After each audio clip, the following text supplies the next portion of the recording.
রোদ সমান তালে কান্না করে যাচ্ছে, আর মধু তাকে সামলাচ্ছে। কিছুক্ষণ আগে মনিরার বলা কথাগুলো ভীষণ খারাপ লেগেছে তার। মনিরা এমন করে বলতে পারলো, তার উপর আবার এমন ঘটনা অন্যদিকে মোড় নিয়েছে। রোদ তাই মনে মনে একটা সিদ্ধান্ত নিয়ে নিল। হুট করে সে মধুর কাছে থেকে নিজেকে ছাড়িয়ে নিয়ে দরজা খুলে বেরিয়ে গেল। মধু তাকে বাধা দিতে চাইলে সে শুনল না।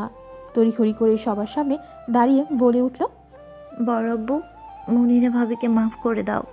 আর রায়ান ভাইয়া, আমাকে যদি তুমি সত্যি ভালোবেসে থাকো তাহলে তুমি মনিরা ভাবিকে আরেকটা সুযোগ দাও।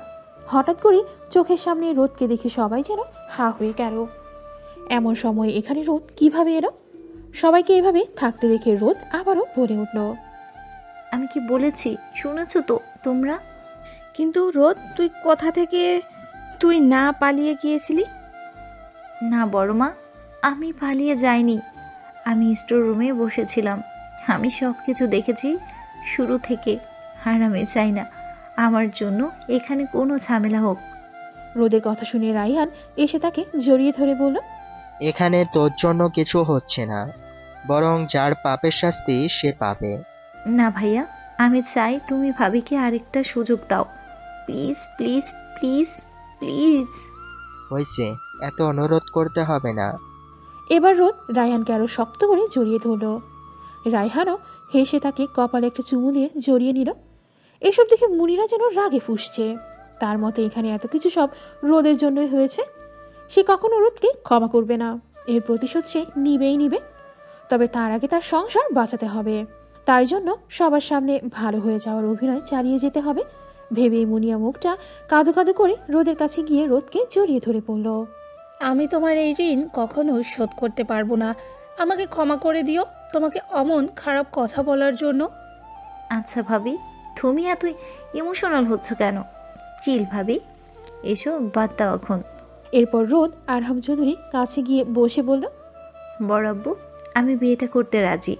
তোমরা 1 সপ্তাহের ভেতরে বিয়ের ব্যবস্থা করো। রোদের কথা শুনে সবাই যেন চুপ হয়ে গেল।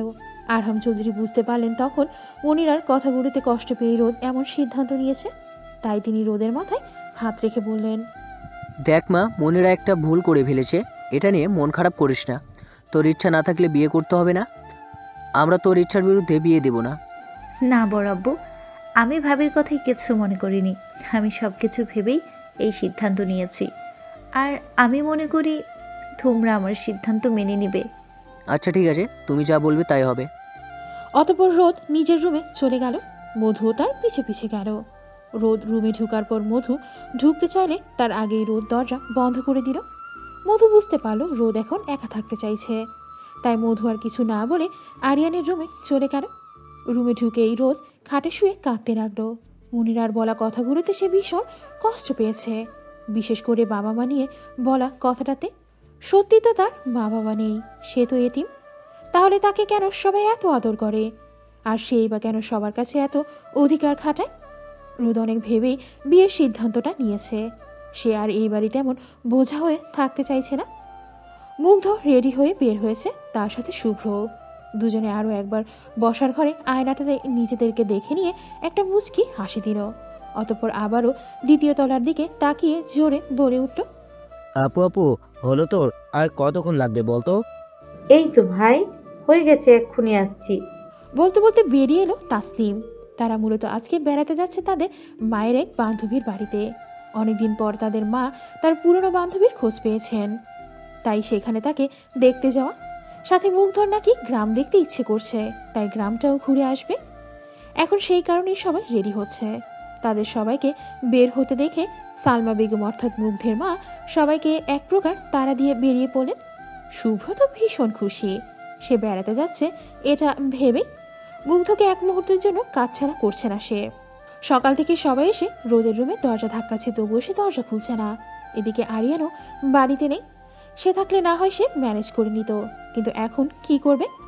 মধু এসে অনেক কথা বলে কান্নাকাটি করে শেষ পর্যন্ত দরজা খুলতে পেরেছে। এরপর থেকে সবাই রোদকে ঘিরে বসে আছে।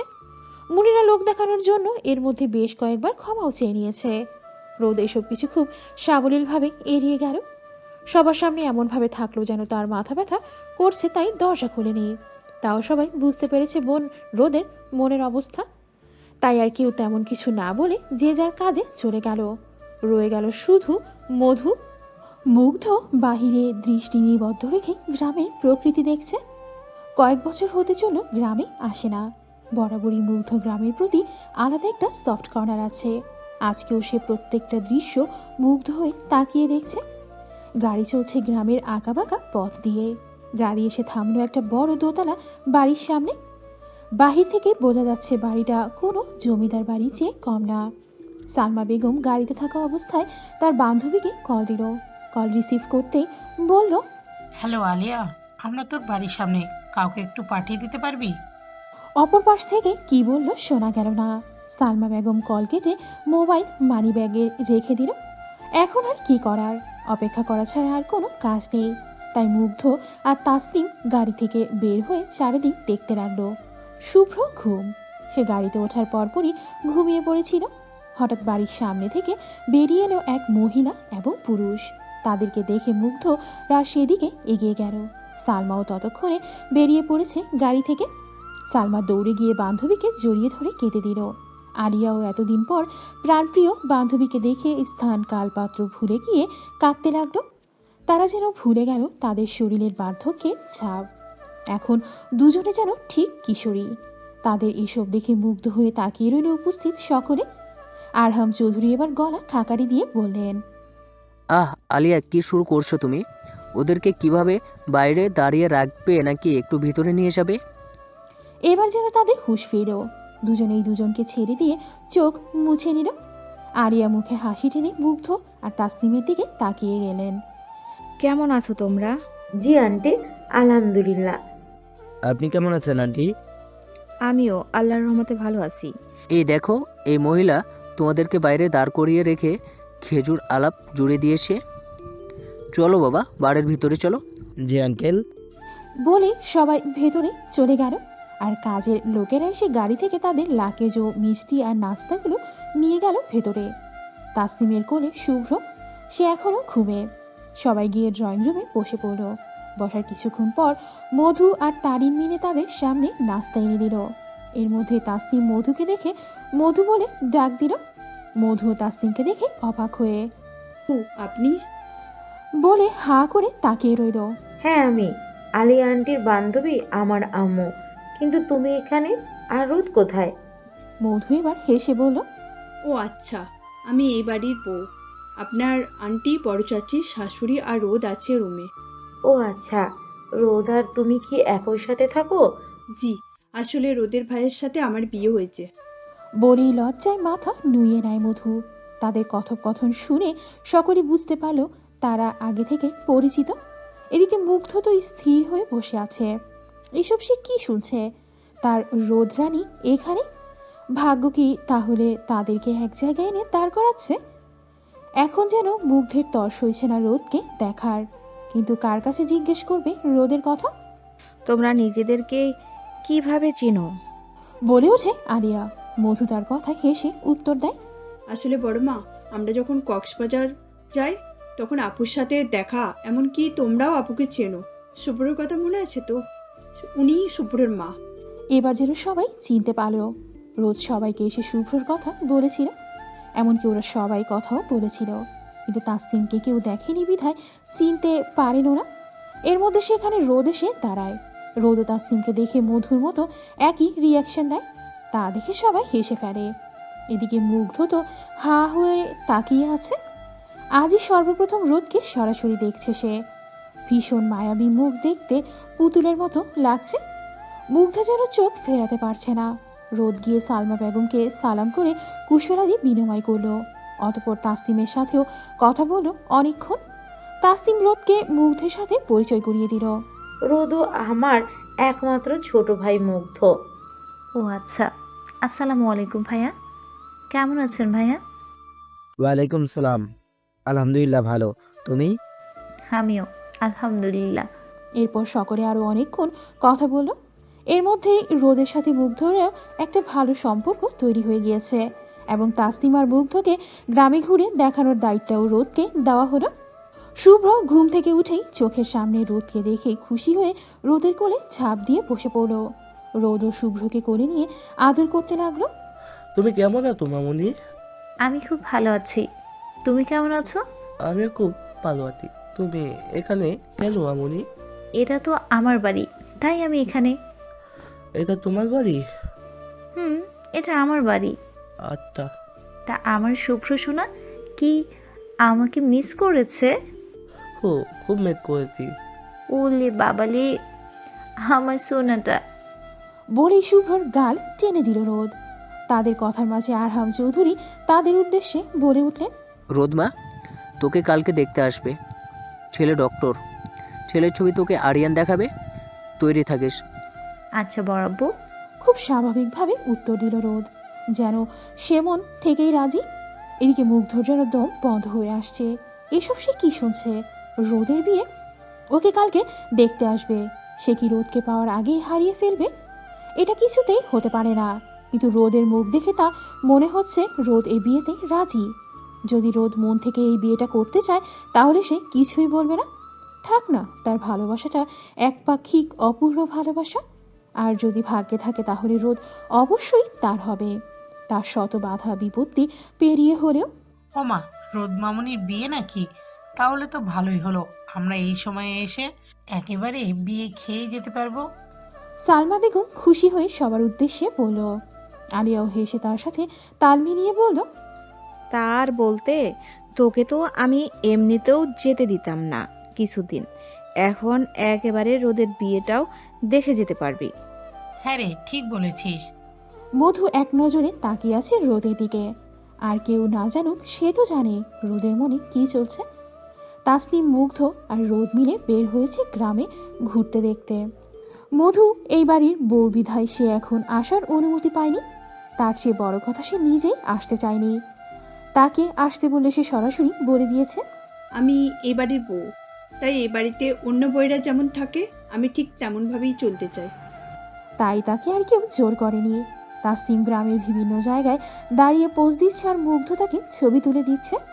শুভ্র রোদের কোল থেকে এসব দেখে যাচ্ছে। মাঝে মাঝে সেও রোদের কোল থেকে নেমে ছবি তুলছে। হঠাৎ করে তাসনিম এসে রোদকে টেনে নিয়ে গিয়ে মুগ্ধকে বলল তাকে আর রোদকে একসাথে ছবি তুলে দিতে। এতে রোদ বারণ করলেও সে শুনছে না। মুগ্ধ তাকিয়ে আছে রোদের দিকে। সে যত চাইছে এই মেয়ের থেকে দূরে থাকতে, ততই যেন এই মেয়ের প্রতি সে আরও বেশি ঝুঁকে পড়ছে। নিজেকে কিছুতেই কন্ট্রোল করতে পারছে না সে। তাসনিমের জোড়াজুড়িতে রোদ বেশ কয়েকটা ছবি তুলে নিল। এর মধ্যে মুগ্ধ রোদের অজান্তেই ওর বেশ কিছু সিঙ্গেল পিকও তুলে নিল। রোদ এবার সবাইকে উদ্দেশ্য করে বলল, আপু, সন্ধ্যা পার হয়ে গিয়েছে, এবার আমাদের যাওয়া উচিত। আমরা বরং কালকে আবার আসব, তখন তোমাদেরকে নিয়ে পদ্মপুকুরে যাব। তাসনিমও রোদের কথাতে সায় জানিয়ে বলল, হ্যাঁ, তুমি ঠিক বলেছ রোদ। এই ভাই, চল এবার বাড়িতে চলে যাই, কালকে আবার আসবো। মুগ্ধ ও তাসনিমের কথার পিঠে আর কোনো কথা না বলে তাদের পিছু পিছু হাঁটা ধরল। এদিকে তাসনিম যেন হা হয়ে গিয়েছে। তার ভাই কবে থেকে এত ভালো হয়ে গিয়েছে? আজকে যতবার সে ওকে আদেশ করেছে সব সে কোনো কথা ছাড়াই মেনে চলেছে। এর মধ্যে নিশ্চয়ই কোনো ঘাপলা আছে। তা তো তাকে খুঁজে বের করতেই হবে। ভাবতে ভাবতে হাঁটতে লাগলো সে। রোদ এসে সোফায় গায়ে এলিয়ে দিল। তাসনিম আর মুগ্ধ সোফায় শব্দ করে বসে পড়ল। তিনজনই ভীষণ টায়ার্ড। আজকে অনেক জায়গায় ঘোরাঘুরি করেছে তারা। সেই দুপুরে ভাত খেয়ে বের হয়েছিল আর এখন সন্ধ্যা শেষের দিকে। এর মধ্যে সেখানে ইমরান চৌধুরী এসে রোদের পাশে বসে পড়লেন। রোদ, আম্মু, তুমি নাকি আজকে গার্ড ছাড়া বের হয়েছিলে? হ্যাঁ মেজো আব্বু। কিন্তু কেন? আমার ঘুরতে যাওয়ার সময় গার্ড নিয়ে যেতে ভালো লাগে না মেজো আব্বু। এমন করলে কি হবে আম্মু? তোমার তো নিজের সুরক্ষার কথা ভাবতে হবে, তাই না? আরে মেজো আব্বু, আমার কিচ্ছু হবে না। তোমরা আমাকে নিয়ে এত চিন্তা কেন করো বলো তো? আজকে যদি ভুইয়া বাড়ির লোকেরা জানতো তোমার একা বের হওয়ার খবর, তখন কি হতো? কিছুই হতো না মেজো আব্বু, এত চিন্তা করিও না তো। তোমাকে নিয়ে আর পারা যায় না। তোমাকে সামলানো আমার কাজ না, সেটা শুধু আরিয়ানই ভালো পারবে। ও একবার আসুক, তারপর বুঝবে মজা। আরিয়ানের কথা শুনে মধু থমকে গেল। সে রোদদের জন্য শরবত নিয়ে বসার ঘরে আসছিল। তখনই তাদের কথা শুনতে পেয়েছে। আরিয়ান বাড়িতে নেই সে বিয়ের পরদিন থেকেই। শহরে একটা কাজ আছে বলে সে বাড়ি থেকে বের হয়েছে। তা এখনো আসেনি। মধুর মনে হয় আরিয়ান এই বিয়েটা মেনে নিতে পারেনি, তাই সে বাড়ি ছেড়ে চলে গেছে। রোদের হাসির মাঝেই চোখ পড়ে মধুর দিকে, আর সাথে সাথে তার মুখটাও মলিন হয়ে গেল। মধুর মনের অবস্থা তো সে বোঝে।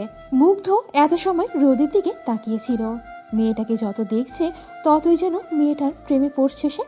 মধু এসে তাদেরকে শরবত দিয়ে আবারও চলে গেল। এবার সবাই মিলে শরবত খেতে লাগলো। এর মধ্যেই সালমা বেগম আর আলিয়া এসে তাদের সাথে কথা বলে গিয়েছে। সালমা বেগমের তো আফসোসের শেষ নেই, উনি যেতে পারেননি তাই। এর মধ্যে মুগ্ধ রোদকে জিজ্ঞেস করলো, রোদ, তোমার বাবা মা কোথায়? মুগ্ধ কথাটা হাসি মুখে জিজ্ঞেস করলেও কথাটা শুনে রোদের হাসি মুখটা চুপসে গেল। শুধু রোদের নয়, ওখানে উপস্থিত চৌধুরী বাড়ির সকল সদস্যদের মুখে আধা নেমে এলো। তাদের সবাইকে এমন ভাব করতে দেখে মুগ্ধ মুখটাকে কাছামাছি করে বলল, আমি কি ভুল কিছু জিজ্ঞাসা করলাম? এখানে যাদেরকে দেখছেন তারাই আমার বাবা মা। আমি ছোট থেকে এদের সবাইকে বাবা মায়ের মতোই জানি। বলে হেসে দিল রোদ। এবার তার সাথে হেসে দিল সবাই। এরপর আবার সবাই আড্ডায় মেতে উঠল।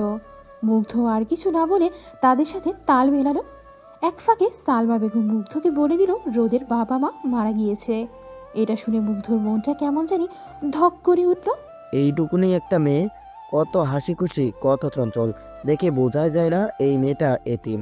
অবশ্য বাড়ির লোকেরা রোদকে ভীষণ ভালোবাসে, তা দেখেই বোঝা যায়।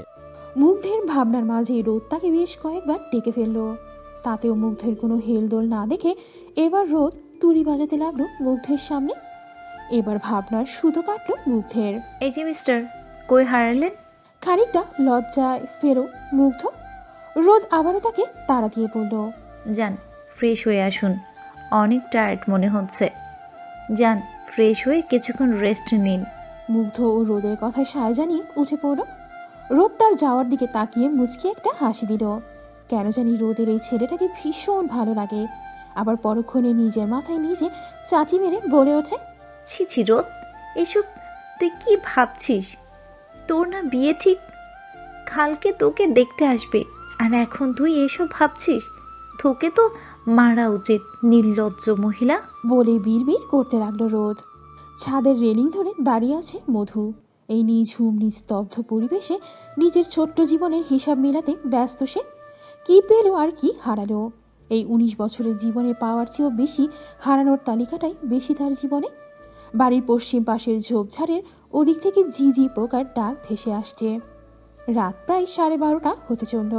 বাড়ির সবাই ঘুমিয়ে পড়েছে। গ্রাম হওয়া এখানে 10টা বাজতে বাজতে চারিদিকে নিস্তব্ধতা নেমে আসে। আর এখন তো 12টা। কোথাও কোনো মানুষের অস্তিত্ব নেই। নেই বললেও ভুল হবে। চৌধুরী বাড়িটাকে ঘিরে দাঁড়িয়ে আছে বেশ কয়েকজন গার্ড।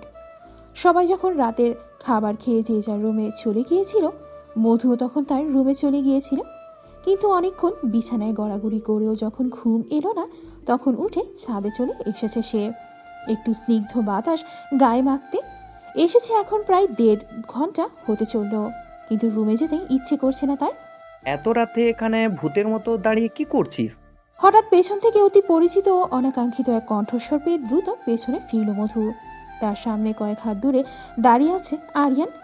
এখন এই সময় এখানে মোটেও আশা করেনি সে আরিয়ানকে, তাই তো বেশ কিছুক্ষণ হাঁ করে তাকিয়েছিল সে আরিয়ানের দিকে। মধুর অবস্থা দেখে আরিয়ান একটা মুচকি হাসি দিয়ে প্রশ্ন করল, এমন করে তাকিয়ে আছিস কেন? আপনি এখানে? হ্যাঁ, আমি এখানে। আমার বাড়িতে আমি থাকবো না তো কে থাকবে বল? আমি এমন করে বলিনি তো কেমন করে বলেছিস? না, মানে আপনাকে হুট করে এখানে দেখে ভরকে গিয়েছিলাম। কেন? না কিছু না। বলেই মধু ছাদ থেকে নামতে উদ্যত হলো। মধু যখনই ছাদের দরজার পেরিয়ে যাবে তখনই আরিয়ান বলল, আমার জন্য ভাত বেড়ে রাখ, খিদে পেয়েছে, আমি ফ্রেশ হয়ে আসছি। আচ্ছা ঠিক আছে। বলেই মধু চলে গেল। আরিয়ান তার যাওয়ার পানে তাকিয়ে একটা দীর্ঘশ্বাস ত্যাগ করলো। তুই কখনো আমাকেও বোঝার চেষ্টা করিসনি, কখন বুঝবি আমার মনের কথাগুলো? বিড়বিড় করে আরিয়ান রুমের দিকে হাঁটা দিল। মধু দাঁড়িয়ে আছে ব্যালকনিতে। তার কিছুতেই ঘুম আসছে না। রাত পেরোলে রোদকে দেখতে পারবে। পছন্দ হলেই কালকে এঙ্গেজমেন্ট, এই 2 দিনের পর বিয়ে। সব কিছুই ঠিকঠাক। রোদও বিয়েতে রাজি। ভীষণ খারাপ লাগছে তার। এরকমটা না হলেও পারত। সে তো সেই কানাডা থেকে চলে এসেছে রোদের জন্য। সে কয়েক সেকেন্ড এর কান্না মিশ্রিত মুখটা দেখে আর কণ্ঠটা শুনেই তো প্রেমে পড়েছিল সে। না না, প্রেম নয়, ভালোবাসা। সেই থেকে যে একটা মিনিটও ভালো থাকতে পারেনি মুগ্ধ। সবসময় মনে পড়েছে মেয়েটার কথা। তাই তো কানাডাতে অত ভালো চাকরিটা ছেড়ে বাংলাদেশে চলে এসেছিল। সে জানতো তাসনিমের সাথে রোদের যোগাযোগ ছিল। তার উদ্দেশ্য ছিল কোনোভাবে তাসনিমের ফোন থেকে রোদের নাম্বার নিয়ে ওর সাথে যোগাযোগ করে ওকে নিজের মনের কথা বলে দেওয়া। কিন্তু এখন তো সব উল্টোই হলো। রোদ বসে আছে ব্যালকনিতে, দৃষ্টি তার ওই দূরে নিকশ কালো আকাশে স্থির, চোখ দুটো টলমল। চোখ দিয়ে যেন মন খারাপের কথাগুলো বলে চলছে আকাশের বুকে। জানো বাবা মা, আমি তোমাদেরকে ভীষণ মিস করি। বাড়ির সবাই আমাকে ভীষণ ভালোবাসে, তবুও কেন জানি আমার তোমাদের কথা মনে পড়ে বারবার। জানো মা, আমি বিয়েটা মন থেকে করছি না। আমি শুধুমাত্র এ বাড়ির লোকদের উপর থেকে নিজের বোঝা কমানোর চেষ্টা করছি। বলেই রোদ নিজের চোখ মুছে বসা থেকে উঠে দাঁড়ালো, অতঃপর রুমের দিকে হাঁটা দিল। মধু খাবার গরম দিয়ে টেবিলে সাজিয়ে রাখলো। এর মধ্যেই সেখানে আরিয়ানও উপস্থিত হলো। সে একটা চেয়ার টেনে মধুকে বসতে বলল। না না, আমি বসবো না। আমি তোকে বসতে বলেছি। আর হ্যাঁ, আমার সাথে ভাতও খাবি তুই এখন। কিন্তু আমি তো রাতের খাবার খেয়েছি। কি হয়েছে? না, আসলে এখন আর খিদে নেই। এত কথা না বলে চুপচাপ এসে এখানে বস। আমার একা একা খেতে ভালো লাগে না, তাই তুইও আমাকে সঙ্গ দিবি। মধু এবার আর কিছু না বলে আরিয়ানের টেনে দেওয়া চেয়ারটাতে বসে পড়ল। আরিয়ানও মধুর পাশের চেয়ারটা টেনে সেখানে বসে পড়ল। এরপর দুজনে মিলে রাতের খাবার খেয়ে নিল। মধু রাতে খেয়েছে বিধায় সে বেশি খেতে পারল না। খাওয়া শেষে মধু সব কিছু গোছগাছ করে নিল, আর আরিয়ান প্লেটগুলো ধুয়ে নিল। আরিয়ানকে প্লেট ধুতে দেখে মধু তড়িঘড়ি করে সেদিকে এগিয়ে এসে বলে উঠল। আরে আরে, আপনি এইসব কেন করছেন? আমি করতে পারবো, রেখে দিন। কেন? আমি করলে কি সমস্যা? খাওয়ার সময় তো দুজনে একসাথে খেয়েছি, তাহলে এসব পরিষ্কার করলে কি সমস্যা? তবুও। হয়েছে, আর কিছু বলতে হবে না, তুই গিয়ে তোর কাজ কর। মধু আর কিছু বলল না। সে গিয়ে আবার কাজে লেগে পড়ল। কাজ শেষ করে দুজনেই রুমের দিকে অগ্রসর হলো। সকালে কড়া রোদের ঝলক মুখে পড়তেই ঘুম ভেঙে গেল রোদের। শোয়া থেকে উঠে দেয়াল ঘড়িতে নজর দিতেই দেখে ঘড়িতে 10টা বাজে। কালকে রাতে ঘুমাতে দেরি হয়েছিল বিদায় এখন ঘুম ভাঙতে দেরি হয়েছে। এর মধ্যে কেউ দরজায় করাঘাত করছে বুঝতে পেরে রোদ বিছানা থেকে উঠে পড়ল। কাপড় চোপড় ঠিক করে দরজা খুলে দিল। বাহিরে দাঁড়িয়ে আছে আরিয়ান। রোদ আরিয়ানকে দেখে খুশি হয়ে জড়িয়ে ধরল। আরু ভাইয়া, তুমি কখন এসেছো? কালকের রাতে এসেছি বনু। আমি তোমাকে অনেক মিস করেছি। আমিও। কিছু খেয়েছো? না, তোর জন্য অপেক্ষা করছিলাম, তোর সাথে খাবো বলে। আচ্ছা, তাহলে তুমি আরেকটু অপেক্ষা করো, আমি ফ্রেশ হয়ে আসছি। আচ্ছা যা। রোদ আরিয়ানকে ছেড়ে দিয়ে এবার দ্রুত ওয়াশরুমে চলে গেল। আরিয়ানও ড্রয়িং রুমের দিকে হাঁটা দিল। মুগ্ধ আর তাসনিম বসে আছে ড্রয়িং রুমে। শুভ্র মুগ্ধের কোলে বসে কি যেন ভেবে চলেছে। হঠাৎ করে শুভ্র মুগ্ধকে বলে উঠল। আচ্ছা মামা, আতে মামুনির বিয়ে। কথাটা শুনে মুগ্ধের বুকটা ধক করে উঠল। পরক্ষণে নিজেকে সামনে নিয়ে বলল। না বাবা, আজকে তোমার মামুনিকে দেখতে আসবে। কেন? বিয়ে করার জন্য। কিন্তু বিয়ে তোমার সাথে হবি, তাহলে আতে আসবি। না বাবা, তোমার মামুনির বিয়ে আমার সাথে হবে না, অন্য কারোর সাথে হবে। মন খারাপ করে কথাটা বলল মুগ্ধ। কথাটা যেন তার মুখ দিয়ে বের হতেই চাইছিল না। না না মামুনি, বিয়ে তোমার সাথেই হবি, আমি বলতি না। না বাবা। চুপ, একদম চুপ। বলে শুভ্র চিৎকার করে কাঁদতে লাগলো। এবার তাসনিম আর মুগ্ধ ব্যস্ত হয়ে পড়ল শুভ্রর কান্না থামাতে। শুভ্রকে থামাতে না পেরে এবার মুগ্ধ বলে উঠল। আচ্ছা আচ্ছা, তোমার মামুনির সাথে শুধু আমার বিয়ে হবে, আর কারোর সাথে না। তোমার মামুনিকে তো শুধু আমি বিয়ে করব। এবার কান্না থেমে গেল শুভ্রর, কিন্তু প্যাচ লাগলো অন্য জায়গায়। মুগ্ধের কথাটা বলার সময় সেখানে উপস্থিত হয় আরিয়ান। শেষও শুধু তোমার মামুনিকে শুধু আমি বিয়ে করব এই কথাটা শুনতে পেয়েছে।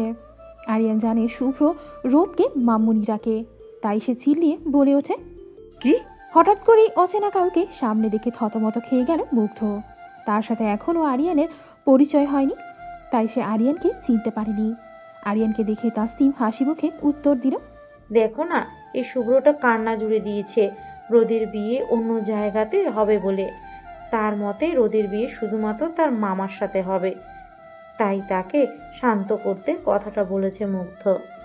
এবার আরিয়ান শান্ত হয়ে বসে পড়ল সোফায়।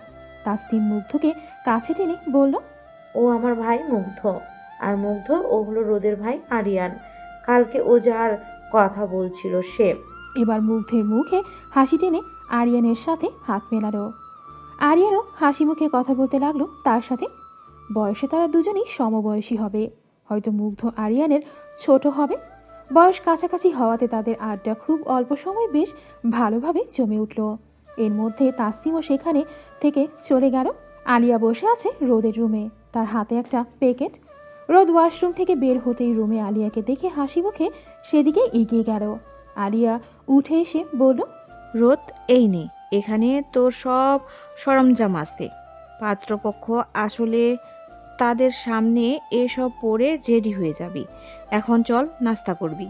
মুগ্ধ আর তাসমিন এখনো না খেয়ে বসে আছে তোর জন্য, আর আরিয়ানও এখনো খায়নি। এখন তাড়াতাড়ি আয়। রোদ প্যাকেটটা হাতে নিয়ে রাখতে রাখতে বলল, আচ্ছা তুমি যাও, আমি আসছি।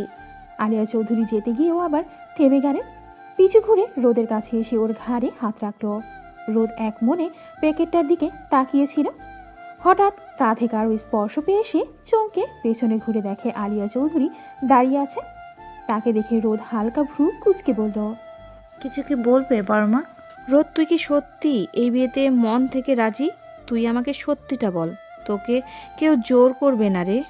রোদ মুখে হালকা কৃত্রিম হাসি ঝুলিয়ে আলিয়াকে জড়িয়ে ধরে বলল, হ্যাঁ বড়মা, আমি মন থেকে রাজি। সত্যি বলছিস তো? পাক্কা। এবার আলিয়া আবার তাড়া দিয়ে রুম থেকে বেরিয়ে গেলেন। ডাইনিংয়ে বসে আছে রোদ, মুগ্ধ, তাসনিম আর আরিয়ান। সবাই নাস্তা করতে বসেছে। মূলত তারা এতক্ষণ নাস্তা করেনি রোদের জন্য। মধু আর তারিন মিলে টেবিলে নাস্তা সাজাচ্ছে। ফারিয়া ফ্রুট কাটছে। মনিরা কোথায় কে জানে। সকালবেলা তার কাজ আছে বলে কোথায় যেন গিয়েছে। সকালবেলা কাজ আছে বলে বেরিয়েছে। তার কাছ থেকে কেউ তেমন কিছু জিজ্ঞাসা করেনি। ওই দিনের ঘটনার পর থেকে সবাই তাকে এড়িয়ে চলে। তার বিষয়ে তেমন নাক গলায় না কেউ। রায়হানও শুধুমাত্র রোদের কথা রাখতে ডিভোর্স দেয়নি, না হলে অন্য সব দিক দিয়ে তাদের কোনো সম্পর্কই নেই। রায়হান একটা এখন আলাদা রুমে থাকে। এতে যেন মুনিরার কিছু যায় আসে না। সে তার মতো আগে যেমনভাবে থাকতো এখনও তেমনভাবেই চলাফেরা করে। সবাই ধরে নিয়েছে ওদের সংসারটা আর বেশি দিন টিকবে না। যেখানে স্বামী স্ত্রী দুজনেই উদাসীন, সেখানে সংসার কিভাবে হবে? মুগ্ধ তাকিয়ে আছে রোদের দিকে, তা অবশ্য কেউ না দেখলে তার মতো। আর কিছুক্ষণের মধ্যে পাত্রপক্ষ চলে আসবে, তারপর এঙ্গেজমেন্ট। আরিয়ান শুনে প্রথমে অমত জানিয়েছিল, কিন্তু পরবর্তীতে রোদের মত আছে জানতেই সেও রাজি হয়েছে। বাড়ির অন্য সবাই যে যার মতো কাজের জায়গায় চলে গিয়েছে। কিছুক্ষণ পর অবশ্য চলে আসবে, পাত্রপক্ষরা আসবে। তাই সালমা বাড়ির মহিলাদের সাথে ছোটাছুটি করে কাজ করছে। তাকে সবাই বারণ করলেও সে শুনছে না। রোদ অল্প কিছু খেয়েই উঠে পড়ল। তার কোনো খাবারই গলা দিয়ে নামছে না। সে তো সবাইকে দেখানোর জন্য খেয়েছে। রোদ রুমে যেতেই সাথী, তারিন আর মধুকে পাঠানো হলো রোদকে সাজাতে। তারাও চলে গেল। রোদ রুমে এসে শুয়ে পড়ল। মধু আর তারিন এসে তাকে শুয়ে থাকতে দেখে তারিন বলল, কি গো ননদিনী, আবার শুয়ে পড়েছো কেন? ওঠো তাড়াতাড়ি, আমাদের জামাইবাবু যে আসতে চললো। তারিন আর মধুকে দেখে রোদ উঠে দাঁড়ালো। ভাবি তোমরা, কোনো কিছু কি প্রয়োজন? হ্যাঁ প্রয়োজন তো। কি প্রয়োজন বলো, আমি দিচ্ছি। তোমাকে? মানে? মানে হলো আমরা তোমাকে সাজাতে এসেছি। ও আচ্ছা। এখন যাও, ফ্রেশ হয়ে আসো। যাচ্ছি। বলেই রোদ ওয়াশরুমে চলে গেল। তারিন আর মধু মিলে সব কিছু রেডি করে রাখলো। রোদ বেরিয়ে আসতেই তারিন রোদের হাতে একটা মেরুন কালারের গাউন ধরিয়ে দিল।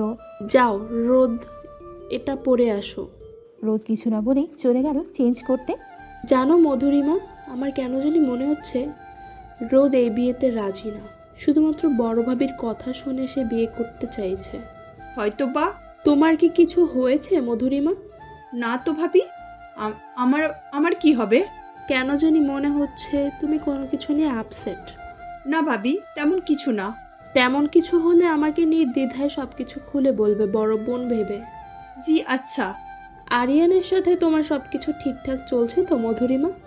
এই কথা শুনে মুখটা মলিন হয়ে গেল মধুর। আচ্ছা, ওর আর আরিয়ানের সম্পর্কটা কেমন? আদৌ কোনো সম্পর্ক স্বাভাবিক আছে? উত্তর খুঁজে পায় না সে, আর খুঁজতে চায়ও না। যেমন চলছে তেমনই চলুক, দেখা যাক কোন দিকে গিয়ে এই সম্পর্কের সমাপ্তি, বিচ্ছেদ নাকি পরিণয়। কি হলো, কিছু বলছো না যে? ভাবি, সব ঠিকঠাকই আছে, আপনি শুধু শুধু চিন্তা করছেন। ঠিক থাকলেই ভালো। তাদের কথার মাঝে সেখানে উপস্থিত হলো রোদ। গাউনটায় রোদকে ভীষণ মানিয়েছে। তারিন তো এগিয়ে গিয়ে বলল, মাশাল্লাহ, তোমাকে তো খুব সুন্দর লাগছে রোদ। না জানি সাজলে কেমন লাগে। ভাবি একটা কথা। বলো রোদ। বেশি কিছু মুখে দিবেন না প্লিজ, একদমই হালকা সাজ দিবেন। আচ্ছা ঠিক আছে। অতপর তারিন আর মধু মিলে সাজাতে শুরু করলো রোদকে। ড্রয়িং রুমে বসে আছে পাত্রপক্ষের লোকজন। তাদের সামনে বসে আছে আরিয়ান, মুগ্ধ, লাবিব আর রাইহান। মুগ্ধ পাত্রকে সেই কখন থেকে খুঁটিয়ে খুঁটিয়ে দেখে যাচ্ছে আর মনে মনে বলছে, এই বাড়ির লোকদের কি আমাকে চোখে পড়ে না নাকি? এই ছেলে কোন দিক দিয়ে আমার থেকে বেশি লম্বা? ছেলেটা আমার থেকে 1/2 ইঞ্চি লম্বা হবে, হয়তো বেশি হলে 1 ইঞ্চি, এর চেয়ে বেশি হবে না কিছুতেই। গায়ের রংটাও কেমন ফ্যাকা সাদা, দেখো। ছেলেদের কি এত সাদা মানায় নাকি? আমাকে দেখো কত সুন্দর রং, শ্যামলা। কাজের কথায় আসলে ছেলেটা যেমন ডাক্তার, তেমনি আমিও তো কম কিছু করি না। কানাডাতে কত বড় একটা কোম্পানিতে ম্যানেজার, কোনো দিক দিয়ে তো আমি কম যাই না। তাহলে আমাকে এদের চোখে পড়ে না কেন? নিশ্চয়ই এদের চোখে সমস্যা আছে। মুগ্ধ এইসব ভেবে আবার নিজের ভাবনাতে নিজেই ব্যাককল বনে যায়। সিরিয়াসলি সে হিংসে করছে? তাও সামনে বসে থাকা ওই লোকটার সাথে, যার সাথে কিনা রোদের বিয়ে হবে। মার্শাল্লাহ, আমার মেয়েটাকে ভীষণ সুন্দর লাগছে, কারোর নজর যেন না লাগে। বলতে বলতেই রুমে ঢুকলেন আখি। তাকে দেখে সবাই একটা মুচকি হাসি দিল। তারিন তো মুখে দুষ্টু হাসি টেনে পরিয়ে দিল। কি যে বলেন না ছোট মা, আজকে আমার একমাত্র ননদিনের বিয়ে। ওহ সরি, আধা বিয়ে। আর ওকে সুন্দর লাগবে না তো কাকে লাগবে বলো? বলেই ওড়নাটা মাথায় দোপাট্টার মতো করে লাগিয়ে দিল। ওদের কথাতে সায় দিতে রোদও মুখে হালকা কৃত্রিম হাসি ফুটিয়ে তুলল। হয়েছে, অনেক গল্প চলেছে, এখন রোদকে নিয়ে চল তাড়াতাড়ি। যাচ্ছি। আচ্ছা। বলে আখি রোদের কাপড়ে একটা চুমু খেয়ে আবার বাহিরে চলে গেল। মধু আর তারিন মিলে দুজন দুদিকে দাঁড়িয়ে রোদকে নিচে নিয়ে গেল। সবার সাথে কথা বলতে বলতে মুগ্ধ বেখেয়ালিতে সিঁড়ির দিকে তাকিয়ে আবার চোখ ফিরিয়ে নিল। কিছু একটা ভাবতে সেকেন্ড দুয়েকের মধ্যে তড়িৎ গতিতে আবার ফিরে তাকালো সেদিকে। মেরুন কালারের গাউন, মেরুন কালারের হিজাব, গাউনের ওড়নাটাকে দোপাট্টার মতো করে দেওয়া হয়েছে। সাজ বলতে তেমন কিছুই নেই, শুধু হালকা লিপস্টিক, হালকা হয়তো পাউডারও দিয়েছে। তাই জন্য শ্যামরঙা মুখটা হালকা সাদা হয়ে ধরা দিচ্ছে। ব্যাস এইটুকুই, এতেই যেন দম বন্ধ হয়ে আসছে তার। কেন মেয়েটাকে এত সুন্দর লাগছে? আজকের দিনে কি এত সাজার কোনো প্রয়োজন ছিল তার? পরক্ষণেই নিজেকে নিজে প্রশ্ন করে বসত। আচ্ছা, এই শ্যামলিনী কি আমার হতে পারতো না? খুব কি ক্ষতি হতো এই মেয়েটা আমার হলে? কেন এই মেয়েটা ভালোবাসার অনুমতি বা অধিকার আমার নেই? নিজেকে নিজেই ছাড়ি দিয়ে আবার বলে উঠল, সবই তো দোষ। মুগ্ধ, তুই তো আগে এলি না কেন? যে ধরে কানাডাতে বসেছিলি, তাই তো আজ তোর শ্যামলিনীকে অন্য কেউ নিয়ে যাচ্ছে। তোর শ্যামলি অন্য কারো রাজ্যে ফুল হয়ে ফুটতে চলেছে, যা তুই চাইলেই তোর বাগানে শ্রেষ্ঠ ফুল হতে পারত। মুগ্ধের ভাবনার মাঝে কখন যে রোদ এসে তাদের সামনে দাঁড়িয়েছে সেটা সে খেয়ালই করেনি। ভাবনা থেকে বের হলো রোদের সালাম দেওয়াতে। ভাবনা থেকে বের হতেই নিজেকে সামনে নিল সে। ওরে মুগ্ধর বাচ্চা, মুগ্ধ নিজেরে সামলা। কুল ডাউন মুগ্ধ, কুল ডাউন। এই শ্যামলিনী তোর জন্য নিষিদ্ধ, নজর সামলা। তারিন গিয়ে রোদকে বসালো পাত্রের মায়ের পাশে। তিনিও হেসে রোদকে বসার জায়গা করে দিলেন। রোদ বসতেই হাসি মুখে জিজ্ঞেস করলেন, কেমন আছো মা? আলহামদুলিল্লাহ ভালো। আমি কেমন আছি জিজ্ঞেস করবে না? মহিলার কথা শুনে কিছুটা অপ্রস্তুত হয়ে পড়ল রোদ। পরক্ষণে মহিলা হেসে বলল, থাক, লজ্জা পেতে হবে না, আমি এমনিতেই বলছি, আমিও ভালো আছি। এখন তোমাকে দেখে আরও ভালো লাগছে মা। কোন ক্লাসে পড়ো? জি, ইন্টার ফার্স্ট ইয়ারে। বাহ বাহ, বেশ ভালো। জি। তবে মা, আমার একটা শর্ত আছে। জি বলুন। আমি বলবো না তোমাকে পড়ালেখা ছাড়তে, কারণ আমার একটা ডক্টর ছেলের সাথে তোমার মতো ইন্টার পড়ুয়া মেয়ে তো তেমন একটা যায় না, তাই না? তাই আমার মতে তুমি চাইলে তোমার পড়ালেখা শেষ করতে পারো, তবে মা ওইসব চাকরি বাকরি বা কোনো প্রফেশনে তুমি যেতে পারবে না, কারণ আমার বাড়ির বউদের সেই নিয়ম নেই। বলতে গেলে বিয়ের পর ঘরের বাইরে যাওয়ার আমার পছন্দ না, তুমি শুধু কলেজে গিয়ে পরীক্ষাটা দিয়ে আসবে। কথাটা শোনার সাথে সাথেই বসার ঘরের সবাই যেন কেমন করে তাকালেন তার দিকে। তিনি যে ঠান্ডা মাথায় সরাসরি রোদের স্বাধীনতা হরণের কথা বললেন তা সবাই খুব ভালো করেই বুঝতে পেরেছে। সবার মুখই থমথমে হয়ে আছে। সালমা বেগম তার কথা শুনে বিড়বিড় করে বলল, এই মহিলা তো ঠান্ডা মাথায় খুন করতে জানে। সে বিড়বিড় করে বললেও তার পাশে থাকা আলিয়ার সাথে আর আখিও শুনে ফেলেছে। এই কথা শুনে সবাই কেমন যেন চিন্তিত হয়ে পড়ল। এই বিয়েটা হলে রোদ সুখে থাকবে তো? আর যাই হোক, একটা মেয়ের স্বাধীনতা কেড়ে নিলে সে কখনোই সুখী হতে পারে না, সে জামাই যতই ডাক্তার হোক। পাত্রপক্ষরা চলে গেছে প্রায় ঘন্টাখানেক হতে চলল। সবাই এখন কাজে ব্যস্ত। রোদ বসে আছে নিজের রুমে, ফ্রেশ হয়ে এসেছে কিছুক্ষণ হলো। এখন ব্যালকনিতে বসে আছে, ভাবছে কিছুক্ষণ আগের কথা। রোদ তো ভেবেছিল এই বিয়ে বুঝি হবে না, কিন্তু সবাইকে অবাক করে দিয়ে তখন মহিলাটি হেসে বলেছিল, আরে আরে, সবাইকে ভয় পেয়েছেন নাকি? আমি তো আসলে দুষ্টুমি করছিলাম। আমি দেখতে চেয়েছিলাম আপনাদের অবস্থা কেমন হয়, একটু পরীক্ষা করে দেখছিলাম। আমি আমার বৌমাকে কখনো কোনো কিছুতে বাধা দেব না, ওর যা ইচ্ছে ও তাই করবে। তার কথা শুনে যেন সবাই স্বস্তি পেয়েছে। সেটা রোদ বাড়ির প্রত্যেকটা মানুষের মুখ দেখেই বুঝেছে। এরপর সবাই মিলে সিদ্ধান্ত নিয়েছে আর 2 দিন পরই বিয়ে, আর আজকেই এঙ্গেজমেন্ট। এবং হলোও তাই। খুব হালকা করে ঘরের মানুষ নিয়ে আংটি বদলটা হয়েই গেল। আর বিয়ে নিয়ে এখন সবাই সব কিছু করতে ব্যস্ত। যত যাই হোক, চৌধুরী বাড়ির একমাত্র মেয়ে বলে কথা, তার বিয়েতে তো গ্রামের সকল মানুষকে দাওয়াত দিতেই হবে। মুগ্ধ একা একা বসে আছে বাগানে, তার কিছুই ভালো লাগছে না। কিছুক্ষণ আগেই তার ভালোবাসার মানুষটা অন্যের নামে করে দেওয়ার সকল বন্দোবস্ত হয়ে গেছে, তাও তার চক্ষু সামনে। এটা সে কিছুতেই মানতে পারছে না। বুকটা কেমন জ্বলছে তার। কাঁধে কারো স্পর্শ পেতে পিছনে ফিরে তাকায় মুগ্ধ। লাবিব দাঁড়িয়ে আছে তার কাঁধে হাত দিয়ে। ভাইয়া, কি হয়েছে আপনার? কোনো বিষয় নিয়ে কি মন খারাপ? না না, তেমন কিছু না। তুমি কি কিছু বলবে? না, এমনি দেখতে এলাম। তুমি এখানে একা একা কি করছো? তোমাকে অনেকক্ষণ ধরে ডেকে যাচ্ছে, কিন্তু তোমার কোনো সাড়া পাচ্ছিলাম না। ও, শুনতে পাইনি, সরি। ইটস ওকে ভাইয়া। হুম। ভাইয়া চলো বাইরে থেকে ঘুরে আসি। এখন? রামিমও যাবে। মুগ্ধ কিছুক্ষণ কি যেন ভাবলো, তারপর লাবিবকে বলল, আচ্ছা চলো তাহলে। চলেন। রোদ, আসবো? রোদ বিছানায় শুয়ে মোবাইল দেখছিল। তখনই দরজার বাহির থেকে মুনিরার আওয়াজ পেয়ে উঠে বসল। আরে বড় ভাবি, অনুমতি নেয়ার কি আছে, চলে এসো। আসছি। বাহির থেকে কখন এলে ভাবি? ঘন্টাখানেক হলো। ও আচ্ছা। রোদ, তুমি কি আমার সাথে এখনও রেগে আছো? কেন ভাবি, তোমার সাথে রেগে থাকবো কেন? ওই দিনের ওই বিষয়টা নিয়ে। না ভাবি, ওটা তো আমি সেদিনই ভুলে গেছি, তুমিও মনে রেখো না। থ্যাঙ্কস বোন। মোস্ট ওয়েলকাম ভাবি। তারা আরও নানান কথা বলতে লাগলো। এক পর্যায়ে মুনিরা রোদের হাত ধরে বলল, রোদ, তুমি যদি আমাকে সত্যিই ক্ষমা করে দাও তাহলে একটা কাজ করে দাও, তোমাকে আমি বোন হিসেবে রিকোয়েস্ট করছি। আরে ভাবি, হ্যাঁ তো করে বলতে হবে না, বলো না তুমি কি বলবে। আমি আসলে তোমার ভাইয়াকে একটা সারপ্রাইজ দিতে চাইছি, তার জন্য কিছু জিনিস লাগবে। সেগুলো নিয়ে আমার এক ফ্রেন্ড আসবে পদ্মপুকুরের পাশে, এগুলো একটু এনে দিবে। আসলে আমিই আনতাম, কিন্তু আমি সকালে বের হয়েছি, তাই এখন আর বের হতে চাইছি না। একটু যাও না বোন, প্লিজ প্লিজ প্লিজ প্লিজ। আচ্ছা যাবো ভাবি, তোমার এত রিকোয়েস্ট করতে হবে না। থ্যাঙ্কস বোন, এই ঋণ আমি কখনো ভুলবো না। ধন্যবাদ দিতে হবে না ভাবি, তুমি বলো কখন যেতে হবে? এই মাগরিবের পরে। এই সময় কেন ভাবি? আসলে সারপ্রাইজ দিতে চাইছি তো, তাই কেউ না দেখে এই সময় আনছি। ও আচ্ছা, কিন্তু ভাবি ওই সময়ে। হ্যাঁ বোন, কিন্তু গার্ড নিয়ে যাবে না ভুলেও। কিন্তু? কোনো কিন্তু নয়। আচ্ছা দেখি। মুনিরা চলে যাওয়ার পরও রোদের কেন যেন কিছুই ভালো লাগছে না।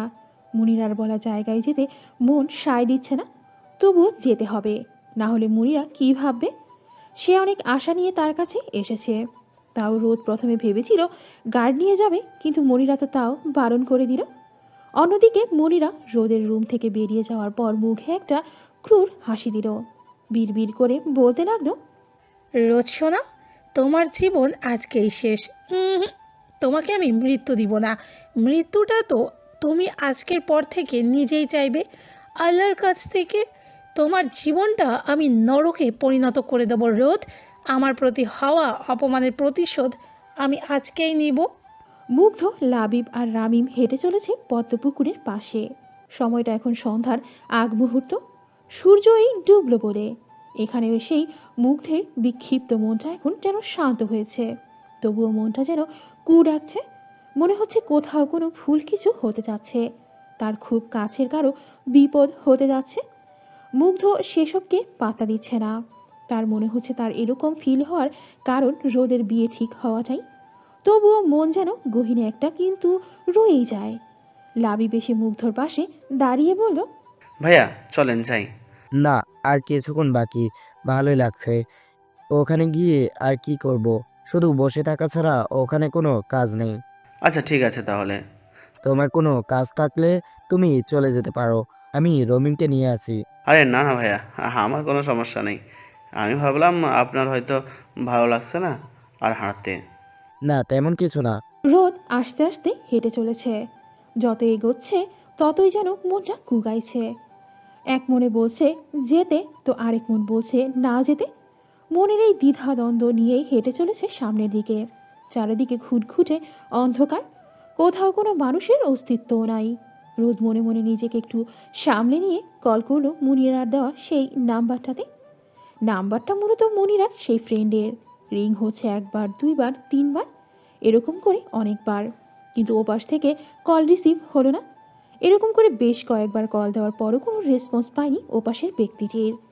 কি হলো, কল রিসিভ করছে না কেন? রোদের ভয় লাগছে।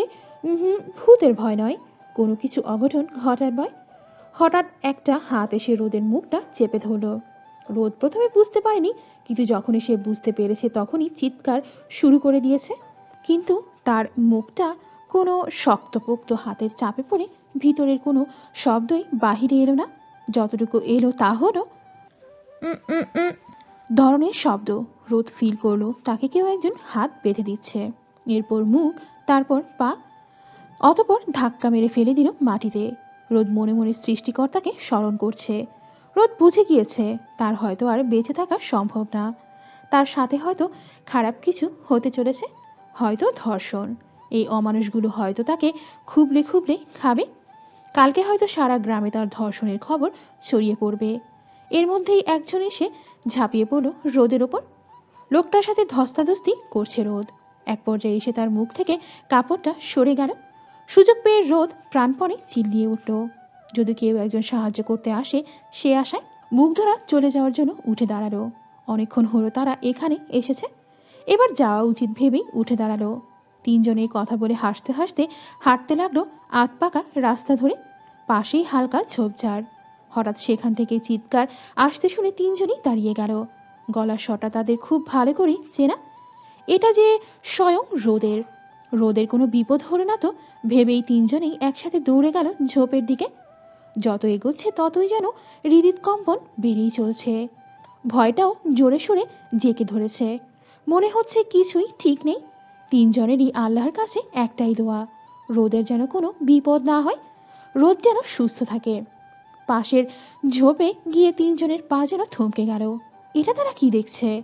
মুগ্ধ যেন চারপাশে সব কিছু ভুলে সামনের দিকে দৌড় দিল। রামিম আর লাবিব যেন নিজের মধ্যে নেই। এরকম একটা সিচুয়েশনে যে পড়তে হবে সেটা যেন তাদের কোনোদিনই মাথাতেই আসেনি। হাসপাতালের করিডোরে বসে আছে চৌধুরী বাড়ির সকল সদস্য। সবার মুখই থমথমে। একপাশে আলিয়ারা তিন যা গুনগুনিয়ে কান্নার সুর তুলছে। আরিয়ান এক নাগারে কাকে যেন কল করেই যাচ্ছে। কি হলো? আপনাদের আসতে কতক্ষণ লাগবে? আপনাদের এই দেরি হওয়ার জন্য আমার বোনটার সাথে খারাপ কিছু হতে পারে। ওপাশ থেকে কি বলল শোনা গেল না, তবে আরিয়ানকে আবার বলতে শোনা গেল, আমার বোনের ইমিডিয়েট ব্লাড লাগবে, একটু দেরি হলেই ওর খারাপ কিছু হয়ে যেতে পারে। বলে আরিয়ান কল কেটে দিল। রায়হান লাবিবরা সবাই যে যার কাজে ব্যস্ত। সবাই হাসপাতালের এদিক ওদিক ছোটাছুটি করছে। সবার মনেই যেন একটা দোয়া রোদের যেন কিছুই না হয়। এর মধ্যে তাদের সামনে এসে উপস্থিত হলো একজন নার্স। তিনি এসে বলেন, আপনারা কি রোদ চৌধুরীর বাড়ির লোক? জি বলুন। মুগ্ধ দৌড়ে এসে বলল। তার পিছনে সবাই এগিয়ে গেল। আসলে ওনার অবস্থা ভীষণ খারাপ, আপনারা আরো দ্রুত রক্তের ব্যবস্থা করুন। ডাক্তার, আমি তো দিচ্ছি রক্ত, আরও দিব। বলুন আরও কত দিতে হবে? চলুন চলুন। বলেই হাঁটতে লাগলো মুগ্ধ। নার্সটি তখন বলল, দেখুন, আপনার কাছ থেকে অলরেডি 4 ব্যাগ ব্লাড নেওয়া হয়েছে, তাও আপনার অতিরিক্ত জোড়াজড়িতে। কিন্তু আমরা এখন আর আপনার কাছ থেকে ব্লাড নিতে পারবো না, সরি, আপনার লাইফ রিস্কে ফেলতে পারি না। আপনার এত কিছু ভাবতে হবে না। আপনার ব্লাডের প্রয়োজন তো আপনি ব্লাড নেবেন, আর অন্য কোনো বিষয়ে কথা বলবেন না আপনি। দেখুন, আপনি বোঝার চেষ্টা করুন। না, আমি কিছুই বুঝতে চাই না। তাদের কথার মাঝে আরিয়ান এসে মুগ্ধকে ধরে বসিয়ে দিল। মুগ্ধ এই অল্প কথা বলাতেও হাঁপিয়ে উঠেছে। সে নাকি আরও ব্লাড দিতে হবে বলে চিল্লাচ্ছে। আরিয়ানের পেছনে 3 জন ছেলে দাঁড়িয়ে আছে। আরিয়ান নার্সের কাছে গিয়ে বলল, সিস্টার, ওনাদের ব্লাড গ্রুপ আর রোদের ব্লাড গ্রুপ এক, ওনারা ব্লাড দিতে এসেছে, ওনাদেরকে নিয়ে যান। কথাটা শুনতে পেয়ে নার্সটি দ্রুত ছেলেগুলোকে নিয়ে চলে গেল। মুগ্ধ সেদিকেই তাকিয়ে রইল। তার মাথাটা কেমন যেন ঝিমঝিম করছে। চোখের সামনে সব কিছু ঝাপসা লাগছে। আরিয়ান নার্সকে বিদায় দিয়ে পেছনে তাকাতেই দেখে মুগ্ধ একপাশে হেরিয়ে পড়ছে। তা দেখে সে দ্রুত সেখানে গিয়ে মুগ্ধকে ধরে ফেলে। আরিয়ান কিছুতেই বুঝছে না রোদের জন্য এই ছেলের এমন পাগড়ামো কেন। সেই যে রোদকে হাসপাতালে আনার পর থেকে দৌড়াদৌড়ি করছে, এবং এর মধ্যে ব্লাড দেওয়ার কথা শুনে নিজেই ব্লাড দিল শরীরের চিন্তা না করে। এমনকি ব্লাড দেওয়ার পরও 1 মিনিটের জন্য স্থির হয়ে বসে থাকেনি। এটা ওটা করেই যাচ্ছে। একবার ঔষধ এর জন্য নিচে যাচ্ছে, তো আবার উপরে। এত সব কিছু কেন করছে মুগ্ধ? আচ্ছা, কোনোভাবে কি মুগ্ধ রোদকে পছন্দ করে? এটা যদি সত্যি হয়ে থাকে তাহলে সবচেয়ে খুশি হবে আরিয়ান। ঝোপের মধ্যে গিয়ে রামিম লাবিব মুগ্ধকে দেখে সেখানে রোদ পড়ে আছে রক্তাক্ত অবস্থায়। শরীরে কাপড়ের ছিটে ফোটাও নেই, সারা শরীরে রক্তের দাগ। পাশে কিছু পুরুষ মানুষ নামক জানোয়ার নিজেদের শরীর ঢাকতে ব্যস্ত, কারোরই এদিকে খেয়াল নেই। সব দিক কিছু দেখে মুগ্ধদের যেন আর কিছুই বোঝার বাকি রইল না। মুগ্ধ এইসব দেখে নিজেকে সামলাতে না পেরে দৌড়ে গিয়ে রোদকে জড়িয়ে ধরে। চিৎকার করে রোদ বলে ডাকতে শুরু করেছে। পরক্ষণে পাশের লোকগুলোকে পালাতে দেখে মুগ্ধ রোদকে ছেড়ে লোকগুলোকে এলোপাথারি মারতে শুরু করলো। লাবিব আর রামিমেরও ততক্ষণে হুঁশ ফিরল। তারা দুজনেও দ্রুত সেদিকে এগিয়ে গেল। এরপরে 3 জনেই ছেলেগুলোকে মেরে আধমরা করে ফেলে। এক ফাঁকে লাবিব পুলিশকে কল দিয়ে দ্রুত ঘটনাস্থলে আসতে বলে। বাকিটা অবশ্য মুগ্ধের। পুলিশ আসার আগেই মুগ্ধ নিজের গায়ের শার্টটা খুলে রোদের গায়ে জড়িয়ে দিল। ভুলেও রোদের দিকে চোখ তুলে তাকালো না। আশপাশ থেকে খুঁজে রোদের ওড়নাটা নিয়ে রোদকে কোনো রকমে জড়িয়ে দিয়ে ওকে কোলে নিয়ে হাসপাতালের দিকে এগিয়ে গেল। লাবিব আর রামিম লোকগুলোকে বেঁধে রেখে বাড়িতে কল করে সংক্ষিপ্তভাবে পুরো ঘটনা বলল। মুগ্ধ রোদকে নিয়ে হাসপাতালে আসে। ডাক্তাররা মুগ্ধের পরিচিত ছিল বিধায় রোদকে নিয়ে দেরি করতে হয়নি। রোদের মাথায় ভীষণভাবে জখম হয়েছে। কেউ হয়তো ভারী কিছু দিয়ে আঘাত করেছে খুব জোরে। তাছাড়া শরীরের প্রত্যেকটা জায়গা দেখে বোঝা যাচ্ছে লোকগুলো রোদের উপর কতটা নির্যাতন চালিয়েছে। রোদ বলেই চিল্লিয়ে শুয়ে থেকে উঠে পড়ল মুগ্ধ। আশেপাশে তাকিয়ে দেখে সে এখন হাসপাতালের শুভ্র বেডে শুয়ে আছে। হাতে তার স্লাইন চলছে। এতক্ষণ সে সব কিছু স্বপ্ন দেখছিল। এসব এখনকার স্বপ্ন হলেও তো এটাই সত্যি হয়ে ঘটেছে কিছুক্ষণ আগে তার রৌদ্রময়ীর জীবনে। রোদ কেমন আছে কথাটা মাথায় আসতেই মুগ্ধ স্লাইন দ্রুত খুলে বাহিরে ছুট লাগালো। এতে তার হাত থেকে কিছুটা ব্লাড বেরিয়ে এলো। আইসিইউ এর সামনে গিয়ে দেখে সবাই মুখে থমথমে। মুগ্ধ আসতে করে তাদের দিকে এগোতে লাগলো। এবার আর কোনো খারাপ কিছু হয়নি তো? সে যে আর কিছু খারাপ নিতে পারবে না। এর মধ্যে তাসনিম দৌড়ে এসে মুগ্ধকে জড়িয়ে ধরে হাউমাউ করে কান্না করতে শুরু করলো। ভাই রোদ। আর বলতে পারলো না, আবার জোরে জোরে কান্না করতে লাগলো সে। মুগ্ধ, ডাক্তার বলেছে রোদকে বাঁচানো যাবে না, ওর বাঁচার আশা নাকি অনলি 10%। 24 ঘন্টার মধ্যে জ্ঞান না ফিরলে কিছুই করা সম্ভব না। এখন শুধুমাত্র আল্লাহ তাআলার উপর ভরসা। ওকে নাকি গণধর্ষণ করা হয়েছে, মোট 7 জন মিলে করেছে। তাছাড়া ওকে মাথায় ভারী কিছু দিয়েও আঘাত করেছে।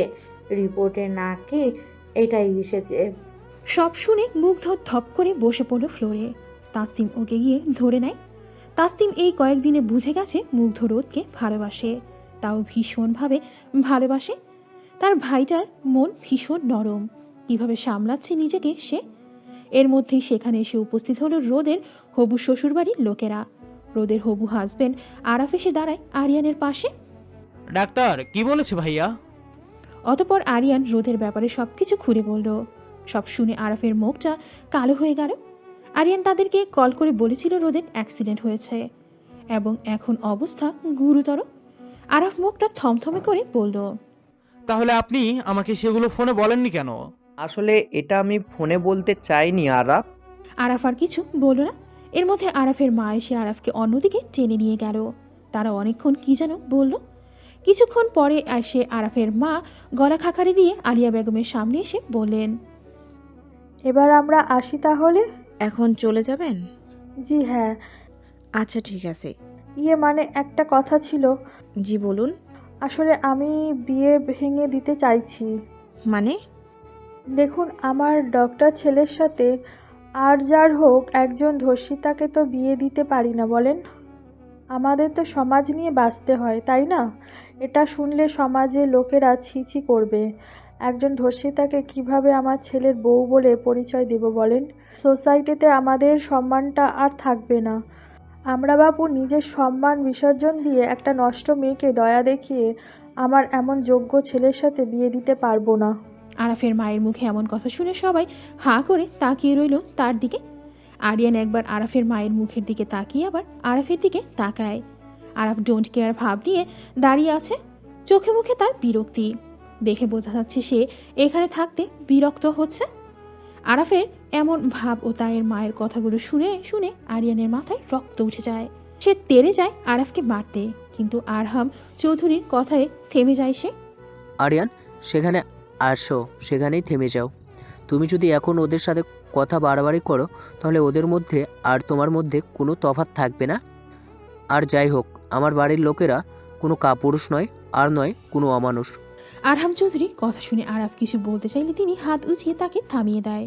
তুমি আর কোনো কথা বলবে না।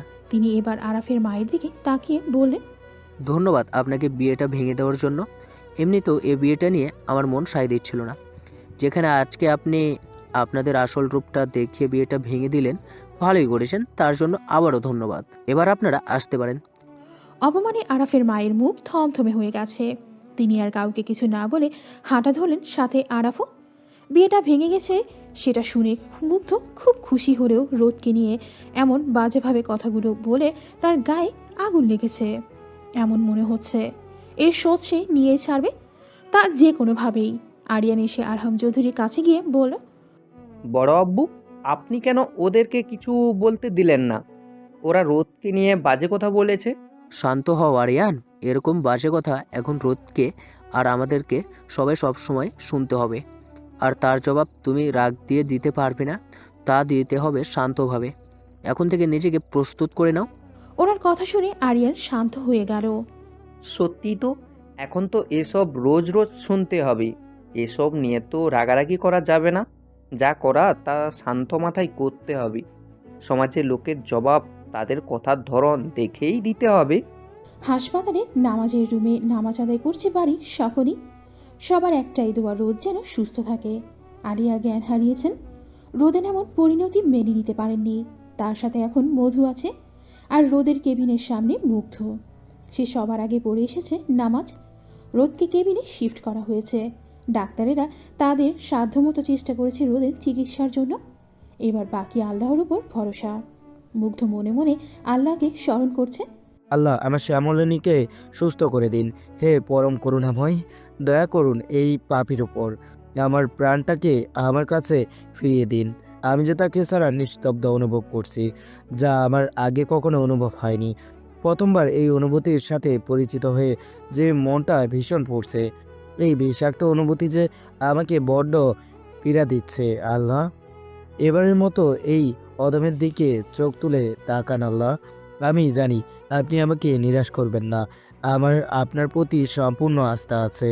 রোদ, তোমাকে আমার মনের কথা এখনও জানানো হয়নি। তোমার সাথে আমার অনেক কথা বাকি। আমার সেই না বলা কথাগুলোর জন্য হলেও সুস্থ হয়ে যাও।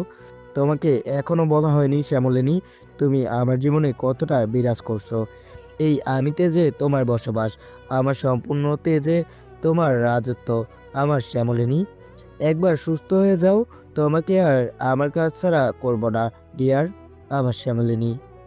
রোদের কেবিনের দিকে আখি জোড়া নিবদ্ধ করে কথাগুলো বিড়বিড়িয়ে বলে নিজের দুফোঁটা অশ্রু বিসর্জন দিল মুগ্ধ নীরবে। রায়ান খেয়াল করেছে হাসপাতালে বাড়ির সবাই উপস্থিত থাকলেও মুনিরা কোথাও নেই।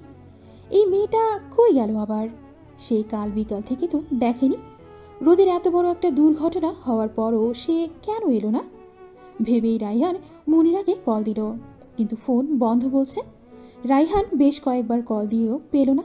এবার বাড়ির একজন সার্ভেন্টকে কল দিল। হ্যালো, আমি রায়হান বলছি। জি স্যার, বলুন। মনিরা কি বাড়িতে? না স্যার, ম্যাম তো কাল সন্ধ্যায় বের হয়েছে, এখনো আসেনি। ও আচ্ছা। জি স্যার। আচ্ছা রাখি তাহলে। স্যার, আরেকটা কথা। বলো, কি কথা? ম্যাডাম যাওয়ার সময় 2টা বড় ব্যাগ নিয়ে বের হয়েছিল, আর ওনাকে নিতে একটা গাড়ি এসেছিল। কি বলছো এসব? তুমি কি নিজ চোখে দেখেছ? জি স্যার। আচ্ছা রাখো এখন। বলেই কল কেটে দিল রায়হান। সে এখন ভাবনায় পড়ে গেল। মনিরা কোথায় গেল? তাও কাপড়ের ব্যাগ নিয়ে।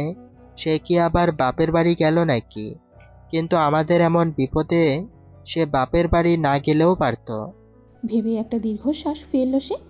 না, এই মেয়েকে নিয়ে এতটা ভাবাও না বোকামি। মধু বসে আছে আলিয়ার কেবিনে। বসে বসে হালকা ঝিমাচ্ছে। কালকে থেকে ঘুমায়নি আর খায়ওনি। তাছাড়া বাড়ির সবাইকে সামলিয়েছে, অন্যদিকে মনের বিরুদ্ধে গিয়েও নিজেকে সামলিয়েছে। তার মুখটা দেখে বোঝা যাচ্ছে সে মনে মনে কতটা ভঙ্গুর। আরিয়ান কেবিনে প্রবেশ করে মধুর দিকে এক পলক তাকিয়ে আবার শুভ্রর বেডে শুয়ে থাকা বড় আম্মুর দিকে তাকালো।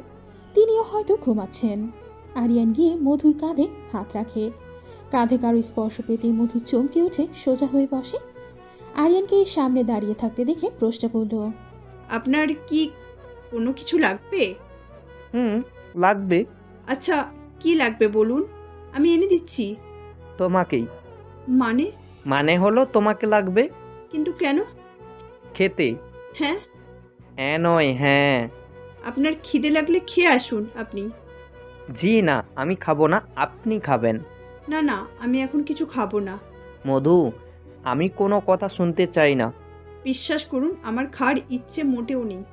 তাও খেতে হবে। প্লিজ। কোনো কথা নয়। মধু আর কিছু বলল না। সে জানে আর কিছু বলেও লাভ নেই। এই লোক জন্মের খাটতেরা। তাই মধু আর কোনো পথ না পেয়ে আরিয়ানের সাথে হাঁটা দিল। অনেক জোর করেও মুগ্ধকে কিছুই খাওয়াতে পারল না সবাই। তার একটাই কথা, রোদ যতক্ষণ পর্যন্ত উঠবে না ততক্ষণ সে কিছুতেই মুখে কোনো কিছুই খাবার তুলবে না। তার এমন পাগলামো দেখে তাসনিম আর আরিয়ান বাদে সবাই অবাক। মুগ্ধ কেন রোদকে নিয়ে এমন করছে? সবার মনে এখন এই একটাই প্রশ্ন। সালমা বেগম এসে ছেলের মাথায় হাত বুলিয়ে দিলেন। আব্বু, খেয়ে নেই কিছু। তুই এমন করলে তো আর রোদ সুস্থ হবে না বল। না আম্মু, আমি কিছুই খাবো না। তোমরা আমাকে জোর করো না প্লিজ। বেশি না আব্বু, শুধু 2 লোকমা। একটা দানাও না আম্মু। প্লিজ আব্বু। সরি আম্মু। সালমা বেগম আর কিছুই বললেন না। তিনিও হাল ছেড়ে দিয়ে উঠে দাঁড়ালেন। বাড়ির সবাই অল্প অল্প খেয়ে নিল, যেন বাঁচার জন্য খাওয়া। সকালে ফারিয়া আর তারিন গিয়ে সবার জন্য রান্না করে এনেছে। আরহাম চৌধুরীর কাছে পুলিশ কল দিয়েছে, তাই তিনি একপাশে চলে এলেন। রিসিভ করতেই ওপাশ থেকে ভেসে এলো, আসসালামু আলাইকুম স্যার। ওয়ালাইকুম আসসালাম। কী খবর ওইদিকে? মুখ খুলেছে তো? জি, এসব যে করেছে সে আপনাদের ফ্যামিলির একজন। নাম কি? আপনার বড় ছেলের বউ মুনিরা। কি? জি। ওদের যেন কঠিন শাস্তি হয়, আর মুনিরাকে যেন ফাঁসিতে ঝুলানো হয়। কিন্তু স্যার, উনি তো পালাতক। মানে? জি স্যার, আমরা ওনাকে অ্যারেস্ট করতে গেছিলাম, কিন্তু সেখানে গিয়ে জানতে পারলাম উনি নাকি কালকে সন্ধ্যায় বেরিয়ে গিয়েছে। যেখান থেকে পারেন ওকে খুঁজে নিন আর ওকে শাস্তি দিন। জি স্যার। কল কেটে থম মেরে দাঁড়িয়ে রইলেন আরহাম চৌধুরী। মুনিরা এমনটা কেন করলো? সে কিছুতেই মানতে পারছে না মুনিরার এমন কাজ। রায়হান সব কিছুই শুনেছে। রাগে এখন তার মাথা ফেটে যাচ্ছে। সে ওই মেয়েকে কিছুতেই ছাড়বে না, কিছুতেই না। ওকে কঠিন হতে কঠিনতর শাস্তি দিবে সে নিজ হাতে। রায়হান মূলত এসেছিল পুলিশ কী বলছে তা নিয়ে আলোচনা করতে, কিন্তু এখানে এসে সে তো এত বড় শক পাবে সেটা বোঝেনি সে। পিটপিট করে চোখ খুলে তাকালো রোদ।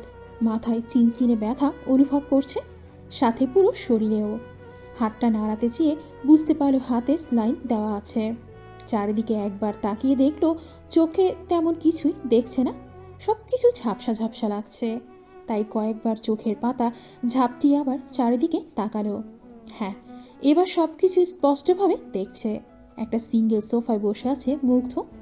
চোখ মুখ কেমন শুকনো শুকনো লাগছে, চুলগুলো উস্কো খুস্কো। মনে হচ্ছে কয়েক বছর ধরে নিজের যত্ন নেয় না মুগ্ধ। তার মানে সে বেঁচে আছে, আল্লাহ তার সহায় হয়েছেন। হঠাৎ করে রোদের চোখের সামনে তার সাথে হয়ে যাওয়া ঘটনা ভেসে উঠতেই সে ভিতরে ভিতরে অস্থির হতে শুরু করলো, এবং তার বাইরে রূপ নিতেও বেশিক্ষণ সময় নিল না।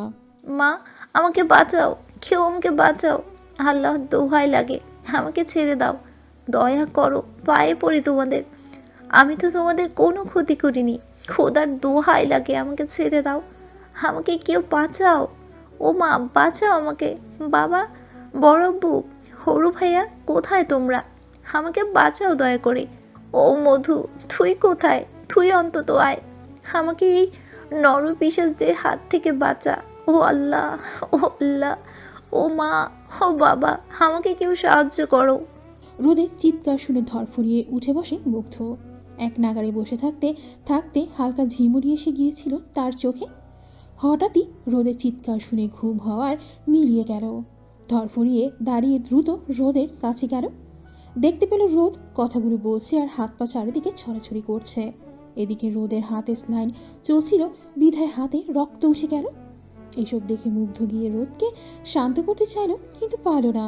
শেষে না পেরে রোদকে শক্ত করে জড়িয়ে নিল। এরপর ওর মাথায় হালকা হাত বুলিয়ে দিতে দিতে বলল, কিছুই হয়নি রোদ পাখি, তুমি ঠিক আছো? এই তো দেখো, আমরা সবাই আছি, তোমার কিছুই হয়নি পাখি। রোদ মুগ্ধের কথা শুনে শান্ত হয়ে বসে রইল। রোদের চিৎকার শুনে বাহির থেকে সবাই কেবিনে চলে আসতো। সেখানে এসে রোদকে পাগলামি করতে দেখে সবাই এগিয়ে আসছিল, কিন্তু তার মধ্যে রোদকে শান্ত হতে দেখে সবাই আস্তে ধীরে সেদিকে এগিয়ে গেল। রোদ তার সামনে বাড়ির সবাইকে দেখে আবার কেঁদে দিল। আরহাম চৌধুরী সে ওকে জড়িয়ে ধরে, রোদও তাকে জড়িয়ে ধরে কাঁদতে লাগলো। কিছুক্ষণ পর ডাক্তার এসে রোদকে চেক আপ করে গেল। রোদও ততক্ষণে শান্ত হয়েছে। বর্তমানে সে শুয়ে আছে হাসপাতালের শুভ্র বেডে। ফিনাইলের গন্ধ নাকে এসে পাচ্ছে। সে কিছুতেই ফিনাইলের গন্ধ সহ্য করতে পারে না। কেবিনে এখন কেউ নেই, শুধুমাত্র সে। নিজেকে কেমন যেন খারাপ দৃষ্টিতে দেখছে সে তো এখন আর আগের মতো পবিত্র মেয়েটা নেই।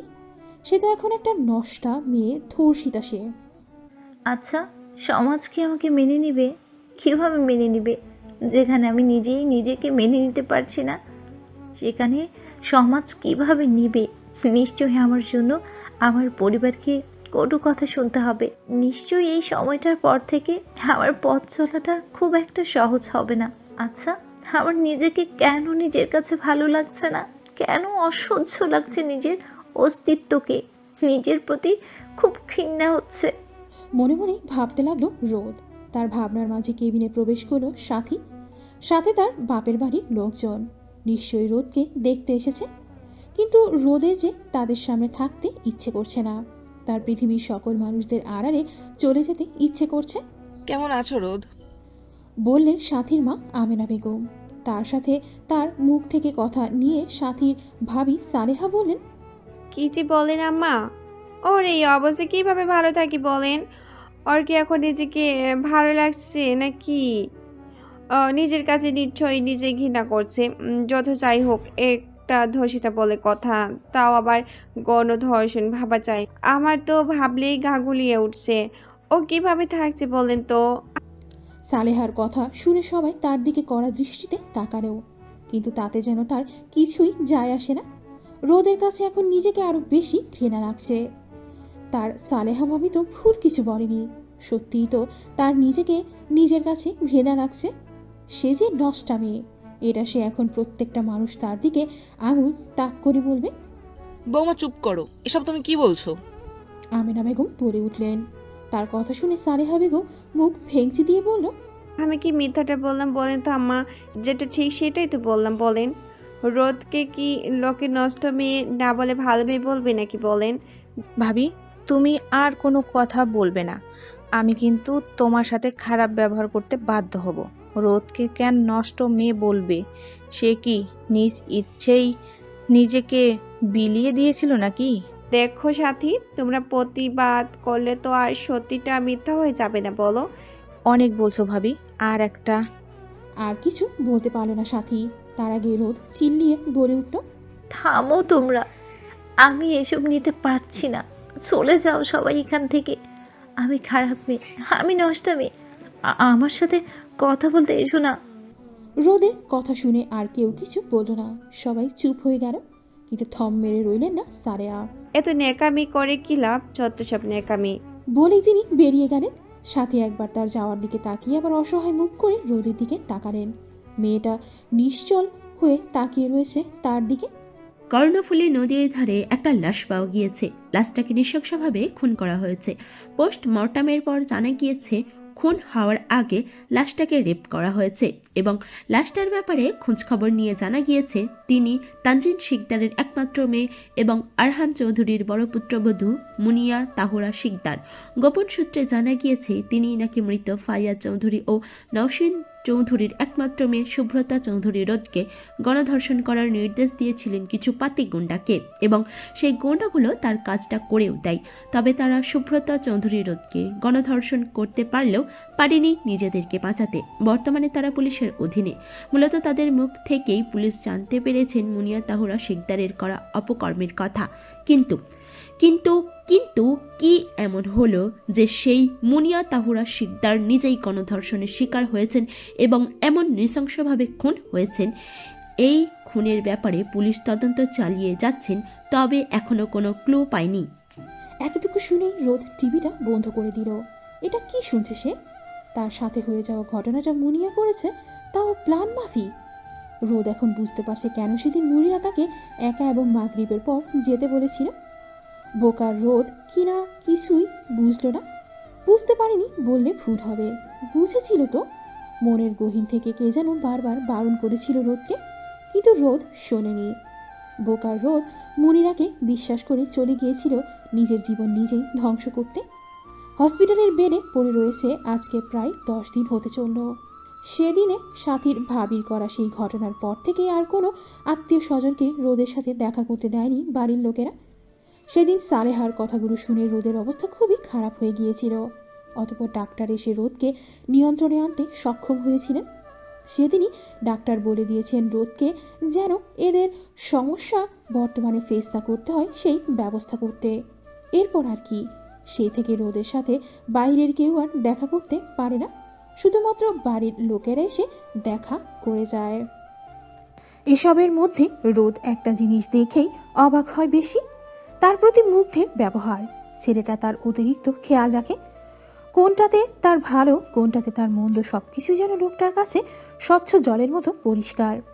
এর মধ্যে রোদ আরও একটা ঘটনা জানতে পেরেছে, তার বিয়ে যাও নাকি ভেঙে গেছে। অবশ্য তাতে তাদের কি দোষ? তারাই বা কেন জেনে শুনে একটা ধর্ষিতা মেয়েকে তাদের বাড়ির বউ করবে? বিয়েটা ভেঙে যাওয়াতে অবশ্য রোদের কিছু যায় আসে না। সে বিয়েটাতে মত দিয়েছিল এক প্রকার জেদ করে। মুনিরার কথাগুলো শুনে তার মনে জেদ চেপেছিল, তাই সে জেদের বসে পরিবারকে বিয়ের সিদ্ধান্ত বলে দিয়েছিল। পরে অবশ্য নিজের ভুল বুঝতে পেরেছিল, কিন্তু তখন পরিস্থিতি ছিল তার অনুকূলে, তাই যেভাবে চলছিল সেভাবেই চলতে দিয়েছে। তার বাড়ির লোকেরা ভালোই করেছে কাউকে তার সাথে দেখা করতে না দিয়ে। বর্তমানে সে কারো সাথে দেখা করলে বড্ড অস্বস্তিতে পড়ত। মুনিরার মৃত্যুটা এমন নৃশংস না হলেও পারত। হয়তো প্রকৃতি তাকে তার শাস্তি দিয়েছে। আচ্ছা, আসলে কি প্রকৃতি শাস্তি দিয়েছে নাকি কোনো মানুষ দিয়েছে? রোদের ভাবনার মাঝে কেবিনে প্রবেশ করলো মুগ্ধ। দরজার ক্যাচক্যাচ আওয়াজে সেদিকে তাকায় রোদ। মুগ্ধকে দেখে হালকা নড়ে চড়ে বসে সে। কেমন আছো রোদ? আজকেও কথা বলবে না? এভাবে আর কতদিন চুপ করে থাকবে রোদ?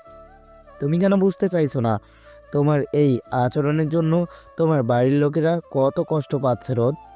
আজকেও রোদকে কোনো কথা বলতে না দেখে চুপ হয়ে গেল সে। এগিয়ে গিয়ে রোদকে কিছু ঔষধ দিল, হাতে সাথে দিল এক গ্লাস পানি।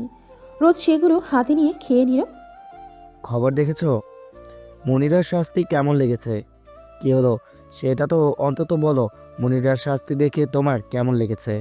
ভালো, তবে একটু বেশি নৃশংস হয়ে গিয়েছে। রোদের মুখে কথা শুনে একটু খুশি হলো মুগ্ধ। ওর এর চেয়ে বেশি শাস্তি প্রাপ্য ছিল। কালকে তোমাকে বাড়ি নিয়ে যাওয়া হবে। তোমার কি খুশি লাগছে না? হুম। কিসের সুন্দর করে বলো, তোমার কি খুশি লাগছে? আমার মতো মেয়েদের আবার কিসের খুশি বলো তো? আমার জীবনে সব খুশি তো মরে গেছে। এখন আমার এই পৃথিবীর প্রত্যেকটা মানুষ, প্রত্যেকটা জায়গাকে বিষাক্ত লাগছে। এমনকি এই অক্সিজেনকেও। এখন শুধু দিন গুনছি কখন মৃত্যুটা আসবে। অপেক্ষায় আছে মৃত্যুর। আর কিছু বলতে দিল না মুগ্ধ। রোদের মুখ চেপে ধরেছে, কেমন যেন অস্থির হয়ে উঠেছে সে।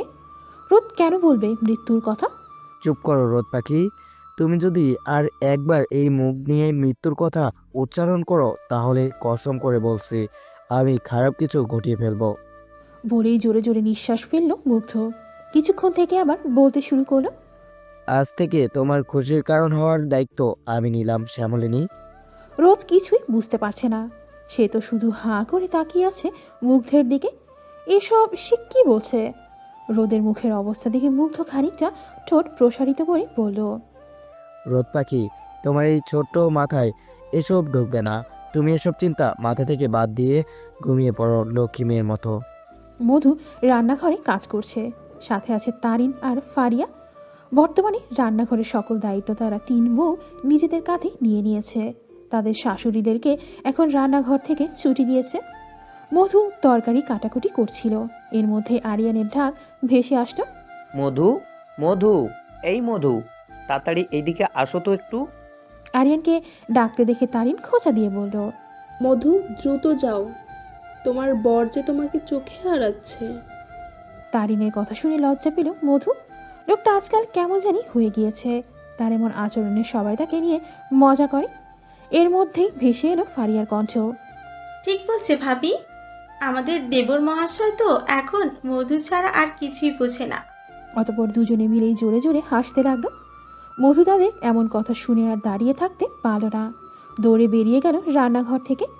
দরজা দিয়ে ঢুকতে ঢুকতে জিজ্ঞেস করলো, কি হয়েছে ভাইয়া, কিছু কি বলবেন? হাই রে, কি কপাল আমার! বিয়ের পরও বউ আমায় ভাই বলেই ডাকে। আহারে, বলি আমি তোমার কোন জনমের ভাই লাগি? হ্যাঁ, আমি কি তোমার মায়ের পেটের ভাই নাকি কাকাতো মামাতো ফুফাতো ভাই? বলি মায়ের পেটের ভাইকেও লোকে এত ভাই ডাকে না যতটা তুমি তোমার বরকে ডাকো। সরি, আসলে অভ্যাস হয়ে গেছে তো। সেই অভ্যাস তাড়াতাড়ি বদলে ফেলো মেয়ে। শেষে তো দেখা যাবে আমার বাচ্চা কাচ্চারা আমাকে বাবা না ডেকে মামা ডাকছে।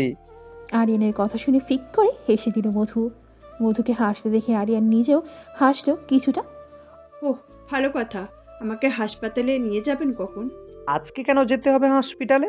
কালকেই তো নিয়ে আসবো। তবু রোজ কেন যেতে চাও বলো তো? রোজ তো কারোর সাথে কথা বলে না। কথা না বললেও দেখে তো মনের শান্তিটা পাই। তাও ঠিক। আচ্ছা, রেডি হয়ে থেকো, কিছুক্ষণ পর বের হব। আচ্ছা। মুগ্ধের কাপড়গুলো ধুয়ে দিয়েছিলে? হুম। ছেলেটা সেই থেকেই যে হসপিটালে পড়ে আছে, একবারও ঘরে এলো না। হুম। মুগ্ধ রোদকে অনেক ভালোবাসে, তাই না? হুম। মুগ্ধ যদি রোদকে বিয়ে করতে চায় তাহলে আমাদের পরিবারের কারোই বিয়েতে অমত থাকবে না।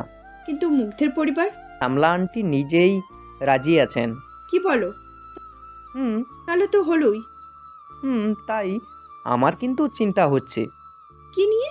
রোদকে নিয়ে। মানে? ভবিষ্যতে ওর পথ চলাটা খুব একটা সহজ হবে না। তাও ঠিক। হয়তো নানান লোকের নানান কথা শুনতে হবে। আমি জানি, আমাদের রোদ সব কিছুতেই মোকাবিলা করতে সক্ষম হবে। ও অনেক সাহসী। তাই যেন হয়। অতঃপর দুজনের মাঝে চলল নীরবতা। এত কথা বললেন, কিন্তু কেন এত জরুরিভাবে আমাকে ডেকে আনলেন সেটা তো বললেননি। ও হ্যাঁ, ঠিক কথা মনে করিয়ে দিয়েছো। সেটা তো আমি জানি। আমি সব সময় ঠিক কথাই বলি। হ্যাঁ হ্যাঁ, হসপিটালে নিয়ে যাওয়ার জন্য খাবার তৈরি করিও না আজকে। কিন্তু কেন? আজকে নাকি সামলা আন্টি খাবার তৈরি করে আনবে নিজ হাতে। ও আচ্ছা, হ্যাঁ। আমি গিয়ে তাহলে ভাবিদেরকে বলে আসি। আচ্ছা যাও। মধু চলে গেল আর আরিয়ানও নিজের কাজে ব্যস্ত হয়ে পড়ল। ওদের সম্পর্কটা এখন আগের মতো নেই। এখন তারা আর 10টা স্বামী স্ত্রীর মতোই সংসার করছে। এটা অবশ্য আরিয়ানের উদ্বেগ। ভাবি, তোমার দেওর বলেছে আজকে নাকি খাবার রান্না করতে হবে না হাসপাতালের জন্য। ওমা, কেন? সালমা আন্টি খাবার আনবে বলেছে আজকে। ও আচ্ছা। জি ভাবি। তা আরিয়ান আর তুমি কখন বের হবে? এই তো কিছুক্ষণ পর আমি গিয়ে রেডি হয়ে নেব। আচ্ছা ঠিক আছে। অতঃপর তিনজনে মিলে হাতে হাত লাগিয়ে কাজগুলো করতে লাগলো। মধু গিয়ে হাসপাতালে নিয়ে যাওয়ার জন্য যে মাছ মাংসগুলো বের করেছিল সেগুলো আবারও ঢুকিয়ে রাখলো। তাদের কাজের মাঝে আলিয়া বেগম এসে একবার দেখে গিয়েছেন। সাথী আর আখি ব্যস্ত রোদের রুম গোছাতে। রুমটাকে তারা সুন্দর করে সাজাচ্ছে। কালকে রোদ হাসপাতাল থেকে আসবে, তাই ফারিয়া গিয়ে আরহাম চৌধুরীকে চা দিয়ে এলো। তিনিও বাড়িতে এসেছেন এই তো কিছুক্ষণ হলো। তিনি বাড়িতে থাকলে বেশ কয়েকবার চা খায়। এই বাড়িতে এখনো মুনিরার ব্যাপারে কেউ কিছুই জানে না, তাই তো সবাই এখন মুনিরা কোথায় তার খোঁজখবর নিতেই থাকে। এদিকে সবাই এত ব্যস্ত হয়ে পড়েছে যে টিভি দেখারও সময় নেই তাদের। দেখলেও সিরিয়াল দেখেই উঠে যায় তারা, তাই হয়তো মুনিয়ার খবর পায়নি কেউ। মুগ্ধ বসে আছে সোফাতে, রোদ ঘুমাচ্ছে। সালমা বেগম আসবে বলেছে, কিন্তু এখনও কেন এলো না সেটাই ভাবছে সে। বারবার ঘড়ি দেখছে। তার ঘড়ি দেখার মাঝেই কেবিনে প্রবেশ করলো সালমা ও তাসনিম। মুগ্ধ তাদেরকে দেখে সেদিকে এগিয়ে যায়। তোমাদের আসতে এতক্ষণ হলো যে, কোনো কি সমস্যা হয়েছে? মাকে উদ্দেশ্য করে বলল মুগ্ধ। তার কথা শুনে সালমা বেগম হালকা হেসে বলল, এত অস্থির হতে হবে না বাবা, আমরা ঠিক আছি, কোনো সমস্যা হয়নি আমাদের। সালমা বেগম এবার রোদের দিকে এগিয়ে গেল। রোদের মাথায় হাত বুলিয়ে দিয়ে জিজ্ঞেস করল, কেমন আছো মা? ভালো। খিদে লেগেছে বুঝি? আসলে রাস্তায় জ্যাম থাকায় দেরি হয়ে গিয়েছিল আসতে। তাছাড়া শুভ্রকেও তার ফুপির বাড়ি রেখে আসতে হয়েছে, তো তাই লেট হয়েছে। খিদে পেয়েছে তাই না? না। শোনো মেয়ে, মিথ্যে আমার পছন্দ না। রোদ আর কিছুই বলল না। সে চুপচাপ বসে রইল ঠিক আগের মতোই। আমরা এসে গেছি। আরিয়ানের কথা শুনে সবাই তাকালো দরজার দিকে। সেখানে মধু আর তানিয়াকে দেখে সবাই যেন অনেক খুশি হলো। এরপর সবাই মিলে খাওয়া দাওয়া করে আড্ডা দিতে লাগলো। সব কিছুতেই করছে তারা রোদের মন ভালো রাখতে, কিন্তু রোদের এদিকে তো ধ্যানই নেই। সে কি যেন একটা ভেবে চলেছে নিজের মতো করে। সেদিকে তাকিয়ে একটা দীর্ঘশ্বাস ফেললো সবাই। মুগ্ধ সবার দিকে তাকিয়ে বলল, আমি একটু গোসল করে আসি, কেমন যেন অস্থির লাগছে এই গরমে গোসল না করে। আরিয়ানু মুগ্ধের কথার তাল মিলিয়ে বলল, হ্যাঁ যাও, যেই গরম পড়েছে এতে গোসল না করে কি থাকা যায় নাকি? যে আসলে হাসপাতালে থেকে ফিনাইলের গন্ধে একদিন গোসল না করলে কেমন যেন গা গুলিয়ে ওঠে। হ্যাঁ সেটা কিন্তু ঠিক বলেছ। তোমাকে এত করে বললাম একটু বাড়ি যেতে, আমরা এখানে থাকতে পারবো, কিন্তু না, তুমি তো সেটা মানলেও না আর আমাদেরকেও থাকতে দাও না। কি যে বলেন না, আপনাদের কাজের প্রেশার অনেক। আমি তো বর্তমানে ফ্রি আছি, তাই আপনাদেরকে এই প্রেশারটা দিতে চাইছি না। তবুও তোমার নিজের কথাও তো ভাবতে হবে তাই না? আমি তো নিজের কথা ভাবছি। সেটা তো দেখতেই পাচ্ছি। তাদের কথার মাঝে সালমা বেগম ফুরুট কেটে বললেন, হয়েছে অনেক কথা, এবার গিয়ে ফ্রেশ হয়ে আয় মুগ্ধ। জি আম্মু। অতঃপর মুগ্ধ চলে গেল ফ্রেশ হতে। তোমার বাড়ির সবাই কেমন আছেন? সালমা বেগম আরিয়ানকে উদ্দেশ্য করে বললেন, জি আন্টি, আলহামদুলিল্লাহ ভালো। তাদের সাথে আমার কিছু প্রয়োজনীয় কথা ছিল। ও আচ্ছা। আমি বরং যাওয়ার সময় তোমাদের বাড়ি যাব একবার। ঠিক আছে আন্টি। তোমরা থাকো তাহলে, আমরা বরং আজকে আসি। তোমাদের বাড়ি যেতে হবে তো। এদিকে শুভ্র বেশিক্ষণ মাকে ছাড়া থাকবে না। আচ্ছা আন্টি আসেন তাহলে, আপনারা কি গাড়ি এনেছেন? না আসলে আমারটাতে করে যেতে পারবেন। না, তার দরকার নেই, আমরা গাড়ি এনেছি। ঠিক আছে তাহলে আন্টি সাবধানে যাবেন। হুম, তা তো অবশ্যই। ও হ্যাঁ, আরেকটা কথা, জি আন্টি বলুন। আইনের লোকেরা কি রৌদ্রের সাথে সাক্ষাৎ করার জন্য আর এসেছিল? না আন্টি, আসলে আব্বু বলে দিয়েছে রোদ তাদের সাথে দেখা করবে, এর জন্য অবশ্য টাকাও দিতে হয়েছে প্রচুর। ভালো করেছে তাদেরকে রোদের সাথে দেখা করতে না দিয়ে। এখন দেখা করলে তারা কিছু অবান্তর প্রশ্ন করত, যা রোদকে ভেতর থেকে আরো ভেঙে গুড়িয়ে দিত। জি আন্টি, সেই জন্যই বড় আব্বুরা তাদেরকে টাকা খাইয়ে মুখ বন্ধ রেখেছে। এইদিকে অপরাধীদেরও তাদের প্রাপ্ত শাস্তি দেওয়া হয়েছে। হ্যাঁ, সেটাই ভালো হয়েছে। জি আন্টি। আচ্ছা, আমরা এখন আসি তাহলে, তোমরা বরং থাকো। এরপর তিনি মধুর দিকে এগিয়ে গেলেন তার থেকে বিদায় নেওয়ার জন্য। মধু এক নাগারে রোদের সাথে কথা বলেই যাচ্ছে, কিন্তু রোদ কিছুই বলছে না, শুধু শুনে যাচ্ছে। মধু জানে রোদ কিছুই বলবে না, তাও সে কথা বলা প্রত্যেকটা দিল রোদকে সঙ্গ দিতে। মধু, আমরা আসি তাহলে, রোদের খেয়াল রেখো। জি আন্টি, আসসালামু আলাইকুম। ওয়ালাইকুম আসসালাম। তাসনিমও সবার থেকে বিদায় নিয়ে কেবিন থেকে বেরিয়ে গেল। পেছনে ফেলে গেল তিনজন অসহায় কষ্টে বিজড়িত মানুষকে, যাদের চোখে মুখে তাই স্পষ্ট ফুটে উঠেছে, যার মধ্যে একজন বোনের কষ্টমাখা মুখটাও দেখে কষ্ট পাচ্ছে, আর অন্যজন নিজের বোনের মতো বেস্ট ফ্রেন্ড প্লাস ননদের এখনো পরিস্থিতি মেনে নিতে না পারার কষ্ট, আর অন্য জন আস্ত একটা কষ্টের পাহাড় নিয়ে বসে আছে, যার জীবনে কিনা একটা দমকা হাওয়া এসে তার গোছানো জীবনকে সম্পূর্ণভাবে এলোমেলো করে দিয়েছে। তার কষ্টের শেষ কবে হবে এই নিয়ে কক্ষে থাকা বাকি দুইজনই ভীষণ চিন্তিত। আরে ওই দেখ, রোদকে বাড়িতে নিয়ে এসেছে সবাই। দেখ মেয়েটার মুখে কি হাসি, কেমন লীলজ্জ মেয়ে রে বাবা। এত বড় একটা ঘটনা ঘটে যাওয়ার পরও কিভাবে দাঁত খেলাচ্ছে দেখো, বেহায়া মেয়ে মানুষ। তোমরা বলি হারি, এরকম একটা নষ্ট মেয়ের আর লজ্জা থাকে নাকি? পাশ থেকে এহেরও কথা শুনে সেদিকে পানে তাকালো রোদ আর বাকিরা সবাই। তারা রোদকে নিয়ে এসেছে কিছুক্ষণ হলো, এই তো গাড়ি থেকে নামলো মাত্র। আলিয়া, সাথী আর আখি তিনজনে মিলে রোদকে হাসানোর জন্য নানান কথা বলতে লাগলো। আলিয়া বলল, এই তো আমার মাটা চলে এসেছে। এতদিন তো এই ঘরটা খালি ছিল, কোথাও কোনো প্রাণ ছিল না, এখন মনে হচ্ছে পুরো বাড়িটা প্রাণ ফিরে এসেছে। আলিয়ার কথায় সাথী বলল, ঠিক বলছো ভাবি, এখন মনে হচ্ছে আমাদের বাড়িটা কেমন সজীবতা ফিরে পেয়েছে। আখিও তাদের কথাতে সায় মিলিয়ে বলল, হ্যাঁ ঠিকই বলেছ ভাবি, তোমরা আমাদের রোদকে ছাড়া এই ঘর খালি খালি লাগে। বলি আমাদেরকে এখানে বাইরে রাখবে নাকি আমাদেরকে ঢুকতে দিবে, নাকি রোদকে পেয়ে আমাদেরকে ভুলে গেছো? আর তাই কি তোমরা আমাদেরকে বাইরে রাখতে চাও নাকি? আরিয়ান তাদের কথার মাঝে বলে উঠল, হ্যাঁ শুধু রোদকেই ঢুকতে দিব, তোদের আর কাউকে বাড়িতে রাখবো না। তোদেরকে এখন প্রয়োজন নেই, আমাদের রোদ চলে এসেছে, এটাই অনেক। এখন তোদেরকে আর দরকার নেই, বুঝেছিস? এই বলেই আলিয়া আর সাথে মিলে রোদকে নিয়ে গেল ভেতরে। বাকিরা সবাই হাঁ করে তাকিয়ে আছে সেদিকে। আলিয়াদের সবাই এমন দুষ্টামি দেখে রোদের ঠোঁটে হালকা মুচকি হাসি টেনে নিল, যা ছিল সম্পূর্ণ কৃত্রিম। তারা যখন বাড়ির ভেতরে ঢুকছিল তখনই পাশ থেকে উপরিউক্ত কথাগুলো শোনা গেল।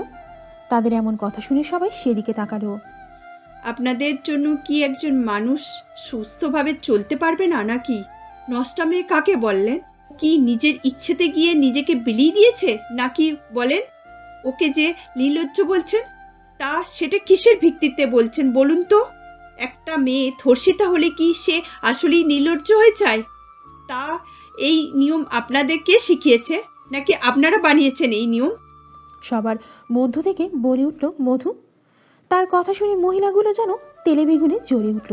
একজন তো বলেই ফেলল, দেখো বাপু, শাক দিয়ে মাছ ঢাকা যায় না। তোমরা যতই এই কথাগুলো বলো, আমাদের মুখ বন্ধ করার চেষ্টা করো না কেন, সত্যিটা কিন্তু মিথ্যা হয়ে যাবে না। একজন ধর্ষিতাকে তো নষ্ট মেয়ে বলা হবে, তাই না? সেখানে ওর দোষটা কোথায়? কেন ওকে নষ্টা মেয়ে বলা হবে? এটা একটু বুঝিয়ে বলবেন প্লিজ? আরে একজন ধর্ষিতার গায়ে তো পরপুরুষের ছোঁয়া লেগে থাকে, সেও তো সেটা অপবিত্র। আর এই মেয়েকে তো একজন নয় কয়েকজন মিলে ধর্ষণ করেছে এই মেয়েকে। এই মেয়ের তো পুরো শরীর কয়েকটা ছেলের অপবিত্র ছোঁয়া লেগে আছে। এসব বলতে তো গা গলিয়ে আছে। এই মেয়ে কীভাবে এভাবে এত কিছুর পরেও এত স্বাভাবিক আছে, আমরা সেটা ভাবছি। কেমন নির্লজ্জ মেয়ে রে বাবা।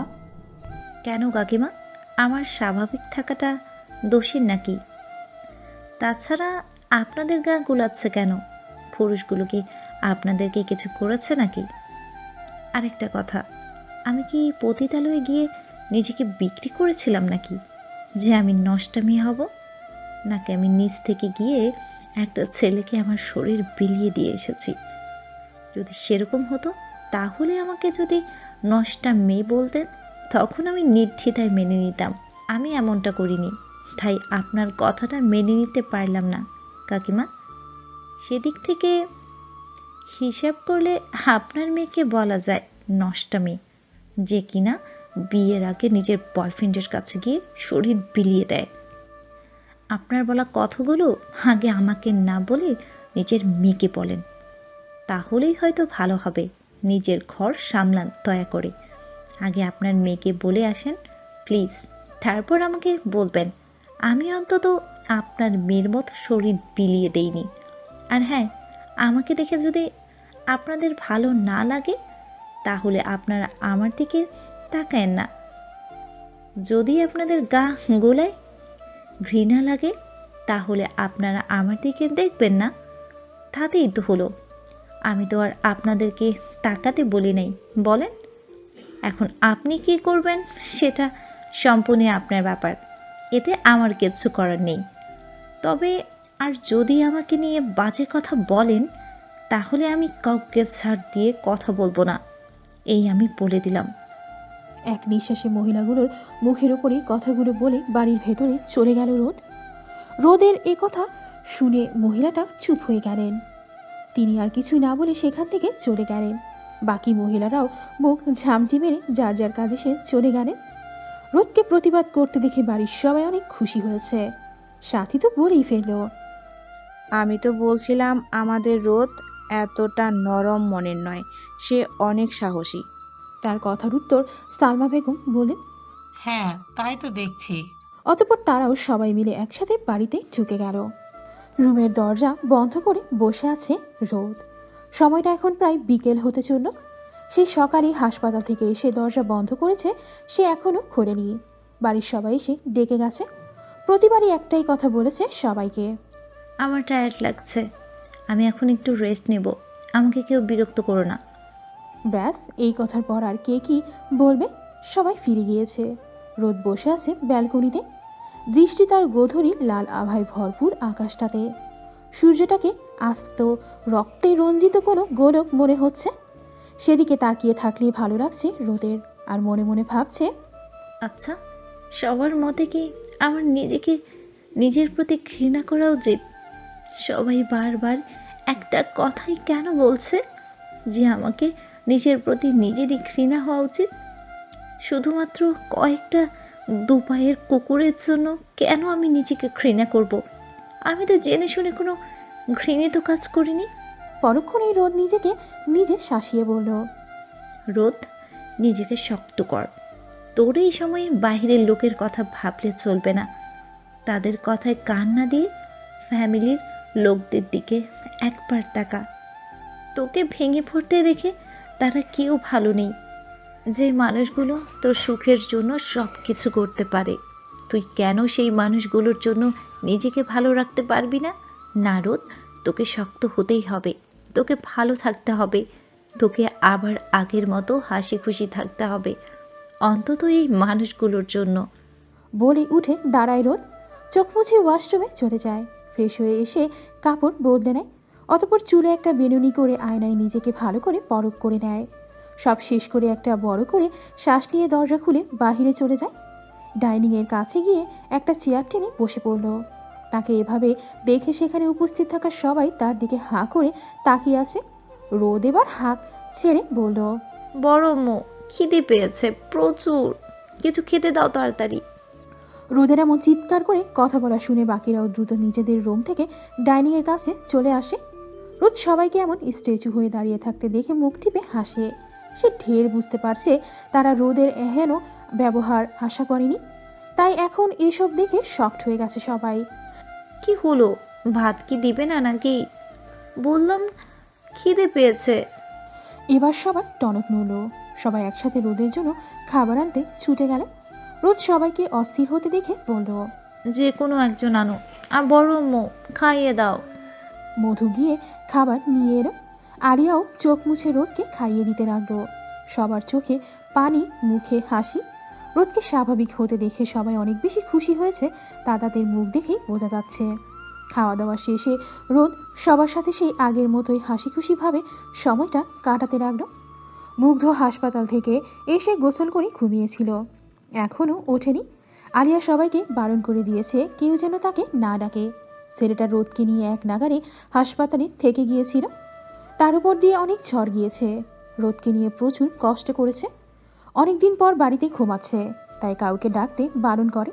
ড্রয়িং রুমে সবার হাসাহাসিতে ঘুম ভেঙে যায় তার। ঘুম ভাঙতে ভ্রুটা কুঁচকে যায় তার। এই পরিস্থিতিতে তো এই বাড়ির লোকেদের এমন করে হাসার কথা নয়। তাহলে এত হাসাহাসি কারা করছে ভেবেই সে বিছানা ছেড়ে উঠে দাঁড়ালো। ড্রয়িং রুমে গিয়ে হাঁ করে সেদিকে তাকিয়ে থাকে।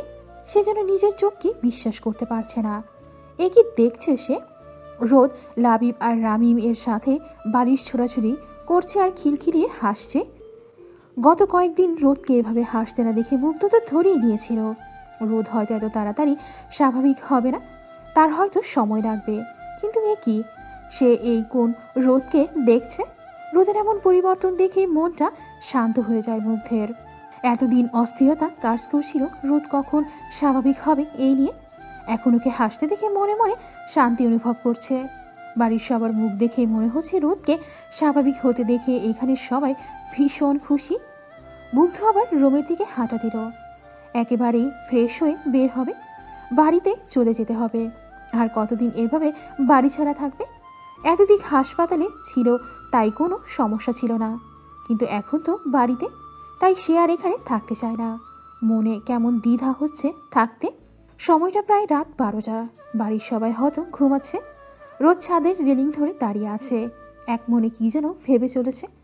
এর মধ্যেই সেখানে এসে উপস্থিত হলো মুগ্ধ। তবে তাকে আজকে যেতে দেয়নি কেউ। সে অনেক বুঝিয়েছিল, তবুও তারা ছাড়েননি, তাই অগত্যা তাকে থেকে যেতে হয়েছে। সারাদিন ঘুমিয়েছিল বিধায় এখন তার ঘুম আসছিল না, তাই এখানে চলে এলো সে। ভেবেছিল ছাদে হয়তো এখন কেউ থাকবে না, কিন্তু এখানে তো রোদও দাঁড়িয়ে আছে। রোদের দৃষ্টি আকর্ষণ করতে 2বার গলা খাকারি দিল সে।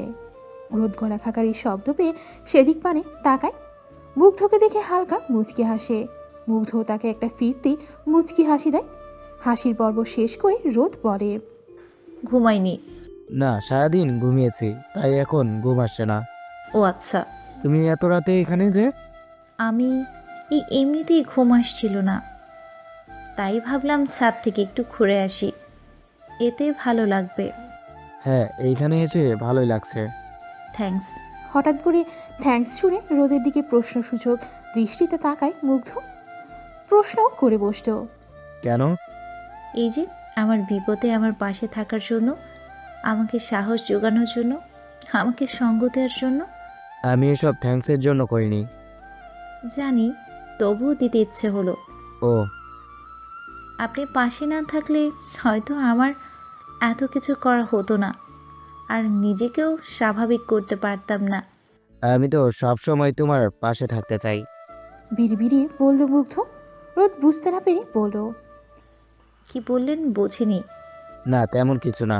হেসে উত্তর দিল মুগ্ধ। আপনি আবার কানাডা যখন যাবেন? কেন বলো তো? তুমি কি আমাকে তাড়িয়ে দিতে চাইছো নাকি রোদ? দুষ্ট হেসে বলে মুগ্ধ। তার কথা শুনে রোদ দ্রুত বলে, আরে না না, আপনি ভুল বুঝছেন। আমি এমন করে বলতে চাইনি। আন্টি একবার বলেছিল আপনি নাকি মাত্র কয়েকদিনের ছুটি নিয়ে এসেছেন, তাই বলেছি, সরি। রোদের রিয়াকশন দেখে হু হু করে হেসে উঠল মুগ্ধ। মুগ্ধকে হাসতে দেখে রোদ ভ্যাবাচাকা খেয়ে গেল। এই লোক এত হাসছে কেন? মনে মনে বলল রোদ। মুগ্ধ এবার অনেক কষ্টে হাসি থামিয়ে বলল, কুল রোদ কুল, আমি মজা করছিলাম, তোমার রিয়াকশন দেখতে চেয়েছিলাম। ও আচ্ছা। ভাবছি কানাডা আর যাব না, এখানেই একটা ভালো চাকরি করব। ও তাহলে তো ভালোই। কেন বলো তো? না, এমনিতেই বললাম। আসলে কি বলো তো, যখন কানাডা থেকে আসছিলাম তখন কোনো পিছুটান ছিল না বাংলাদেশে, আর না ছিল কোনো মায়া। কিন্তু এখন বাংলাদেশে আমার আস্ত এক মায়ার খনি আছে, যাকে একবার হারাতে হারাতে ফিরে পেয়েছি, আর কোনো মতে হারাতে চাই না। মুগ্ধের বলা কথাগুলো শুনে রোদের বুকে যেন চিনচিনে ব্যথা অনুভব হলো। মুগ্ধকে সে প্রশ্ন করে বসল, কাউকে ভালোবাসেন? একজনকে নিজের সবটুকু দিয়ে ভালোবাসি। তাকে হয়তো বলেও বোঝাতে পারবো না যে আমি তাকে কতটা ভালোবাসি, আমার হৃদয়ে কতটা জুড়ে সে আছে। হয়তো সে কখনোই বুঝবে না, আবার হয়তো বুঝবে কোনো একদিন। কে সে, জানতে পারি? সে আমার শ্যামলিনী, মায়ারানী। রোদ বুঝতে পারছে মুগ্ধ নাম বলতে চাইছে না। বুকের ভেতর বড্ড কষ্ট হচ্ছে রোদের। মুগ্ধের মুখে কাউকে ভালোবাসে সেটা মেনে নিতে পারছে না সে। কেন? মুগ্ধ কি হয় তার? শুধুমাত্র ভালো একজন বন্ধু, একজন শুভাকাঙ্ক্ষী। আচ্ছা, শুধুই কি শুভাকাঙ্ক্ষী, নাকি এর চেয়েও বেশি? রোদ মনকে শাসিয়ে বলে উঠল, না রোদ, তোর মতো একটা মেয়েকে কেন ভালোবাসতে যাবে মুগ্ধ? মুগ্ধ শুধুমাত্র তোর একজন শুভাকাঙ্ক্ষী, একজন ভালো বন্ধু, এর চেয়ে বেশি কিছুই না। রোদকে বিড়বিড় করতে দেখে মুগ্ধ ভ্রু কুচকে জিজ্ঞেস করো, রোদ কি হয়েছে, কিছু কি বলছো? না, আমি কিছুই বলিনি, আর কিছুই হয়নি। আপনি থাকুন, আমি বরং যাই। অনেকক্ষণ হলো এসেছি, এখন ঘুম পাচ্ছে। বলেই রোদ চলে গেল। পেছন থেকে মুগ্ধ বেশ কয়েকবার ডাকলো, কিন্তু সে শুনল না। মুগ্ধর মনে সন্দেহ হলো। হঠাৎ করে রোদের কি হলো? একটু আগেই তো ভালো ছিল, তাহলে এখন এমন করে চলে গেল কেন? কিছুক্ষণ ভেবে বলল, হয়তো সত্যি সত্যি ঘুম পেয়েছে, রাত তো আর কম হলো না। আর তাছাড়া ওর রাতের ওষুধের সাথে তো ঘুমের ওষুধও আছে। ঘুম হয়তো জোরালোভাবে এসেছে, তাই এভাবে চলে গেল। এরপর ছাদে কিছুক্ষণ দাঁড়িয়ে থেকে মুগ্ধ নিজেও ছাদ থেকে নেমে গেল। রোদ, আমি সিদ্ধান্ত নিয়েছি মুগ্ধের সাথে তোমার বিয়ে দিব। এই নিয়ে সবাই রাশি, এখন তোমার মতামত প্রয়োজন। হঠাৎ করে বড় আব্বুর মুখে এমন কথা শুনে থমকে গেল রোদ। এটা সে কি শুনছে? বাড়ির সকলে মিলে সকালের নাস্তা করে আড্ডা দিচ্ছিল সবাই। আড্ডার মধ্যে হুট করে এমন কথা শুনে রোদ যেন নিজেকে বিশ্বাস করতে পারছে না। সে বোধ হয় ভুল শুনছে। কি বললে বড়াব্বু? আমি বললাম যে আমরা সবাই চাই তোমার মুগ্ধের সাথে বিয়ে হোক। কিন্তু বড়াব্বু, তোমরা সব কিছু জেনে শুনে কিভাবে বলতে পারো এই কথা? প্রস্তাব তো আমরা রাখিনি, ওরাই রেখেছে। সব কিছু তো ওদের চোখের সামনেই হয়েছে। হয়তো ওরা আমাকে করুণা দেখাচ্ছে, দয়া করে আমাকে মুগ্ধের সাথে বিয়ে দিতে চাইছে, কিন্তু আমি তো এটা হতে দিতে পারি না। বলো, তুমি বুঝতে চাইছো না কেন রোদ? আমি আর কিছু বুঝতেও চাই না। আমি আমার মতো একটা মেয়ের সাথে মুগ্ধের মতো অমন ভালো ছেলেকে জড়াতে পারবো না। কি নেই মুগ্ধের, কিসের অভাব ওর? ওর কেন আমাকে বিয়ে করতে হবে? এবং আমি ওটাও জানি যে মুগ্ধ এই বিয়েতে রাজি না। ও হয়তো পরিবারের দিকে তাকিয়ে বিয়ে করছে আমাকে। আমি এটা কখনো মেনে নিব না। আমি আমার জন্য মুগ্ধের জীবনটা নষ্ট করতে পারবো না। বলেই দৌড়ে নিজের রুমে চলে গেল রোদ। সবাই হাঁ করে তাকিয়ে আছে তার যাওয়ার দিকে। সবাই বুঝতে পারছে রোদ উল্টাপাল্টা ভেবে নিয়েছে। ওর কথা শুনে স্পষ্ট বোঝা গিয়েছে ওর ভাবনা। এর মধ্যে সেখানে উপস্থিত হলো মুগ্ধের পরিবারের সবাই। তারাও রোদের কথাগুলো শুনেছে। তাদেরকে দেখে চৌধুরী বাড়ির সবাই লজ্জায় পড়ে গেল। তাদের নার্ভাস হতে দেখে সালমা হেসে বলল, আরে আপনারা অস্বস্তি ফিল করবেন না দয়া করে। রোদের দিক থেকে রোদ ঠিকই বলেছে। ও তো আর জানে না যে আমার পাগল ছেলেটা ওকে ভালোবাসে, তাই ওর ভাবনাটা অযৌক্তিক নয়। এবার যেন সবাই স্বস্তির শ্বাস নিল। কিছুক্ষণ সবার সাথে কথা বলে মুগ্ধ সবাইকে উদ্দেশ্য করে বলল, আমি একটু রোদের সাথে কথা বলতে চাই, ওর সাথে কথা বলে সব কিছু মিটিয়ে নিতে চাই। তার সিদ্ধান্তে সবাই সায় জানালো। মুগ্ধ সোফা সেরে উঠে দাঁড়ালো রোদের রুমে যাওয়ার উদ্দেশ্যে। রোদ ড্রয়িং রুমে থেকে গিয়ে নিজের রুমের দরজা বন্ধ করে হু হু করে কেঁদে উঠল। তার কেন জানি চিৎকার করে কাঁদতে ইচ্ছে করছে। তার কানে বাজছে সে রাতে মুগ্ধের বলা কথাগুলো। সেই থেকে কেটে গেছে প্রায় 1 মাস। এই 1 মাসে রোদ কয়বার যে সেদিনের কথাগুলো ভেবে কান্না করেছে সেটা সে নিজেও জানে না। কেন যেন মুগ্ধের মুখে অন্য কাউকে ভালোবাসার কথাটা সে মেনে নিতে পারছে না। আজকে হুট করে বিয়ের কথাটা শুনে নিজেকে যেন আরো বেশি অসহায় লাগছে। সে তো জানে মুগ্ধ অন্য কাউকে ভালোবাসে, তাহলে কেন মুগ্ধ তাকে বিয়ে করতে রাজি হবে? নিশ্চয় ফ্যামিলির চাপে পড়ে রাজি হয়েছে সে। দরজায় ঠক ঠক আওয়াজে ধ্যান ভাঙল রোদের। চোখের পানি মুছে উঠে দাঁড়ালো। বেসে গিয়ে মুখ হালকা পানি দিয়ে নিজেকে স্বাভাবিক করে দরজা খুলে দিল। দরজার সামনে মুগ্ধকে দেখে খানিকটা চমকালো সে। এই মুহূর্তে সে কিছুতেই মুগ্ধকে আশা করেনি। আচ্ছা, মুগ্ধ কি তাকে ভুল বুঝছে? মুগ্ধ হয়তো ভাবছে রোদের পরিবার থেকে এই বিয়েটার প্রস্তাব দিয়েছে, তাই হয়তো তাকে কথা শোনানোর জন্য এসেছে। রোদও নিজেকে প্রস্তুত করে নিল মুগ্ধের বলা কড়া কথাগুলো শুনতে। ভেতরে আসতে দেবে নাকি এইখানে দাঁড়িয়ে থাকবো? রোদ দরজার সামনে থেকে সরে গিয়ে তাড়াতাড়ি করে বলল, আরে না না, আসুন ভেতরে আসুন। মুগ্ধ রুমে ঢুকে খাটে বসে পড়ল। তুমি নাকি বিয়েতে রাজি না? এক পলক তাকালো মুগ্ধের দিকে। মুগ্ধ কি তাকে ভুল বুঝবে? দেখুন, আমি আমার পরিবারের হয়ে ক্ষমা চাইছি। আমি আপনাকে কথা দিচ্ছি, এই বিয়ে হবে না। আমি কিছুতেই হতে দেব না। আমি জানি আপনার এই বিয়েতে মত নেই। তোমাকে কে বলেছে আমি এই বিয়েতে রাজি না? আমি জানি আপনি হয়তো আপনার ফ্যামিলির চাপে পড়ে বিয়েতে মত দিয়েছেন। সত্যি তো এটাই যে আপনি অন্য কাউকে ভালোবাসেন। আমি অন্য কাউকে ভালোবাসি মানে? ওই যে আপনার মায়ারানী শ্যামলিনী। কণ্ঠে অভিমান মিশিয়ে উত্তর দিল রোদ। মুগ্ধ রোদকে ভালো করে পরখ করে নিল। সে ঠিক বুঝতে পারছে রোদ সেই রাতের কথাগুলো নিয়ে বলছে। সে হয়তো ভাবছে মুগ্ধ অন্য কাউকে ভালোবাসে। এদিকে এসে বসো। জি। বসতে বললাম তোমাকে। মুগ্ধের ধমকে রোদ খাটের এক কোণে বসে পড়ল। কানাডায় থাকা অবস্থায় এক মায়ারানীর মায়াতে আটকে গিয়েছিলাম। সেদিন অফিসে বসে কাজ করছিলাম, হঠাৎ করে আপু কল দিল। এ সময় আপুর কল দেখে একটু আশ্চর্য হই, কারণ আমার জানা মতে আপু আমাকে এই সময় কখনো কল করে না। কোনো বিপদ ভেবে তাড়াতাড়ি কল রিসিভ করি। এরপর জানতে পারি কক্সবাজার বেড়াতে গিয়ে শুভ্র নাকি একটা মেয়েকে ছাড়া যেতেই চাইছে না। আমিও বললাম শুভ্রকে ফোন দিতে, শুভ্র নিল। শুভ্রের সাথে কথা বলার পর এক পর্যায়ে শুভ্র ফোনটা সেই মেয়েটার হাতে দিয়ে দেয়। তখনই ফোন স্ক্রিনে ভেসে ওঠে এক মায়ারানীর প্রতিচ্ছবি। কান্নার কারণে সারা মুখ লাল টমেটোর মতো হয়ে গিয়েছিল। কাঁদতে কাঁদতে অভিযোগ জানাচ্ছে আমাকে। সেসব কিছু শুনতে পেলাম না, আমি তো আটকে গিয়েছি তার মায়াতে। অতঃপর ফোন কেটে দিয়েছিলাম। এরপর কেটে গিয়েছিল কয়েকটা মাস। শত চেষ্টা করেও এক মুহূর্তের জন্য ওই মায়ারানীকে বলতে পারিনি। না পেরে শেষে দেশে ফিরে আসি। দেশে এসে গ্রামে বেড়াতে গিয়ে দেখা পাই মায়ারানীর, কিন্তু ততদিনে দেরি হয়ে গেল। রানীকে তখন অন্য রাজ্যে পাঠানোর সকল ব্যবস্থা হয়ে গিয়েছে। আমিও নিজেকে শক্ত করে নিলাম, সিদ্ধান্ত নিলাম তাকে আমি দূর থেকে ভালোবাসবো। তাকে দেখে বুঝেছিলাম বিয়েতে সে রাজি, তাই আমি তাদের মধ্যে তৃতীয়জন হতে চাই না। তাই নিজের প্রাকৃতিক ভালোবাসাটাকে মনের মধ্যে কবর দিলাম। কিন্তু হুট করেই মায়ারানীর জীবনে একটা দুর্ঘটনা ঘটে গিয়ে তার জীবন অগোছালো হয়ে যায়। এতে মায়ারানীর বিয়ে ভেঙে যায়।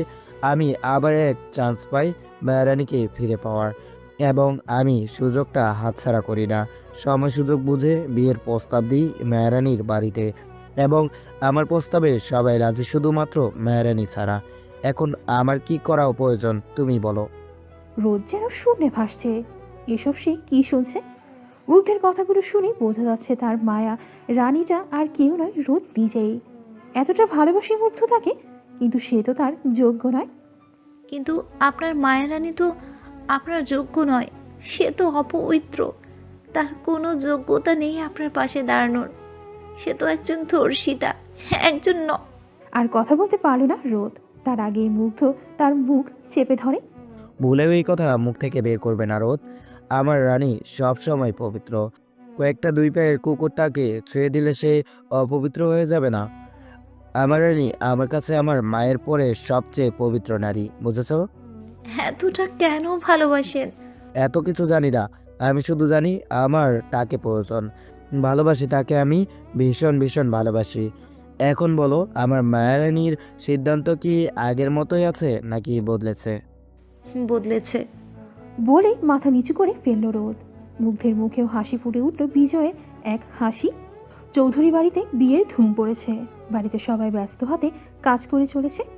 মধু মেহমানদের তদারকি করছে। কিছুক্ষণ আগে তার বোন দুলাভাই এসেছে। তারা তো এখন পারলে মধুকে মাথায় তুলে নাচে। আরিয়ান নিজে গিয়ে তাদেরকে নিয়ে এসেছে। এতে অবশ্য মধু হ্যাঁ বা না কিছুই বলেনি। সে শুধু আরিয়ানের হ্যাঁতে হ্যাঁ মিলিয়েছে। তারিন আর ফারিয়াও এদিক ওদিক ছোটাছুটি করে কাজ করছে। রোদ বসে আছে খাটে আর মোবাইল নিয়ে কি যেন দেখছে। সেই মুহূর্তে সেখানে প্রবেশ করলো সাথী, তার সাথে পার্লারের 3 জন মেয়ে। পার্লারের মেয়েগুলোকে দেখে মনে পড়লো সেই কালকের কথা। কালকেও এরা এসেছিল। প্রায় 3 ঘন্টা রোদকে পুতুলের মতো করে বসিয়ে রেখেছিল, একটু নড়তে দেয়নি। এখন আবার সেম সিচুয়েশনে পড়তে হবে ভাবতেই রোদের কান্না পাচ্ছে। সে দ্রুত গতিতে খাট থেকে নেমে সাথীর পাশে গিয়ে বলল, দেখো মেজো আম্মু, আমি আজকে ওদের কাছ থেকে সাজতে পারবো না, আমাকে বরং তুমি সাজাও। সাথী অবাক কণ্ঠে প্রশ্ন করলো, এমা সে কি, কেন? ওরা আমাকে বড় পুতুলের মতো বানিয়ে রাখে। এটা আমি বাবা আর সহ্য করব না। কালকে অনেক কষ্টে সহ্য করেছি, তাও কালকে হলুদের সাজ ছিল, বিদায় সিম্পল সাজ দিয়েছে, আর আজকে তো রিয়েল সাজ। ও মাই আল্লাহ, আমি আর সহ্য করতে পারবো না। এমনটা বললে কি হয় রোদ? একদিনই তো ব্যাপার, একটু সহ্য করে নে না মা। না মেজো আম্মু, কখনো না। এমন করিস না মা, আমার কাজ আছে, দেরি হয়ে যাচ্ছে আমার। তুই বরং তাড়াতাড়ি রেডি হয়ে নে। বলেই বেরিয়ে গেলেন তিনি। আরে মেজো আম্মু দাঁড়াও, কত শুনো, কই যাচ্ছ? রোদের ডাক যেন তিনি শুনেও শুনলেন না। রোদ তার যাওয়ার দিকে একবার তাকিয়ে আবার পার্লারের মেয়েগুলোর দিকে তাকালো। তারা হাসি মুখে রোদের সামনে এসে রোদকে ফ্রেশ হয়ে আসতে বলে। রোদও মুখটা অসহায় করে লেহেঙ্গাটা নিয়ে ওয়াশরুমে চলে গেল। কই হলো তো তোর মুগ্ধ, এতক্ষণ কি করছিস? আশ্চর্য, তুই কি মেয়েদের মতো সাজতে বসেছিস নাকি মুগ্ধ? মায়ের ডাক শুনে দ্রুত রুম থেকে বেরিয়ে এলো মুগ্ধ। নিচে নেমে দেখে সবাই প্রস্তুত হয়ে গিয়েছে বরযাত্রী যাওয়ার জন্য। শুধুমাত্র সেই বাকি। একটা প্রবাদ আছে না, যার বিয়ে তার হুঁশ নেই, পাড়াপড়শির ঘুম নেই। এখন এই প্রবাদটাই মুগ্ধের মনে আসছে। মামা আমার তো তেমন লাগতে। আচমকা কোথা থেকে শুভ্র দৌড়ে এসে মুগ্ধকে জড়িয়ে ধরে জিজ্ঞেস করলো। মুগ্ধ হেসে শুভ্রকে কোলে তুলে নিয়ে তার গাল টেনে দিয়ে বলল, অনেক অনেক সুন্দর লাগছে। তো আমার থেকেও বেশি? আমার থেকেও বেশি। আমি টেনশনে আছি, নতুন বউ আমাকে রেখে যদি আবার কিউট গুলুমুলু শুভ্রকে বিয়ে করে ফেলে। তাদের কথা শুনে সেখানে উপস্থিত সকল মানুষই হো হো করে হেসে নিল। সালমা বেগম এসে সবাইকে তাড়া দিলেন গাড়িতে উঠতে। যেহেতু দূরের পথ, তাই তিনি তাড়াতাড়ি বেরিয়ে পড়তে চাইছেন। অতঃপর সবাই এক এক করে গাড়িতে উঠে বসল। মুগ্ধের সাথে বরের গাড়িতে উঠল সালমা বেগম, তাসনিম আর তার বর শুভ্র। তো শুরু থেকেই মুগ্ধর কোলে বসে এটা ওটা জিজ্ঞেস করছে। গাড়ি চলতে শুরু করেছে প্রায় ঘন্টাখানেক হলো। গাড়িতে বসা সবাই নিশ্চুপ। শুভ্রও ঘুমিয়ে পড়েছে। মুগ্ধ তাকিয়ে আছে বাহিরের পানে। তার ভীষণ শান্তি লাগছে, মনটা ভীষণ ফুরফুরে।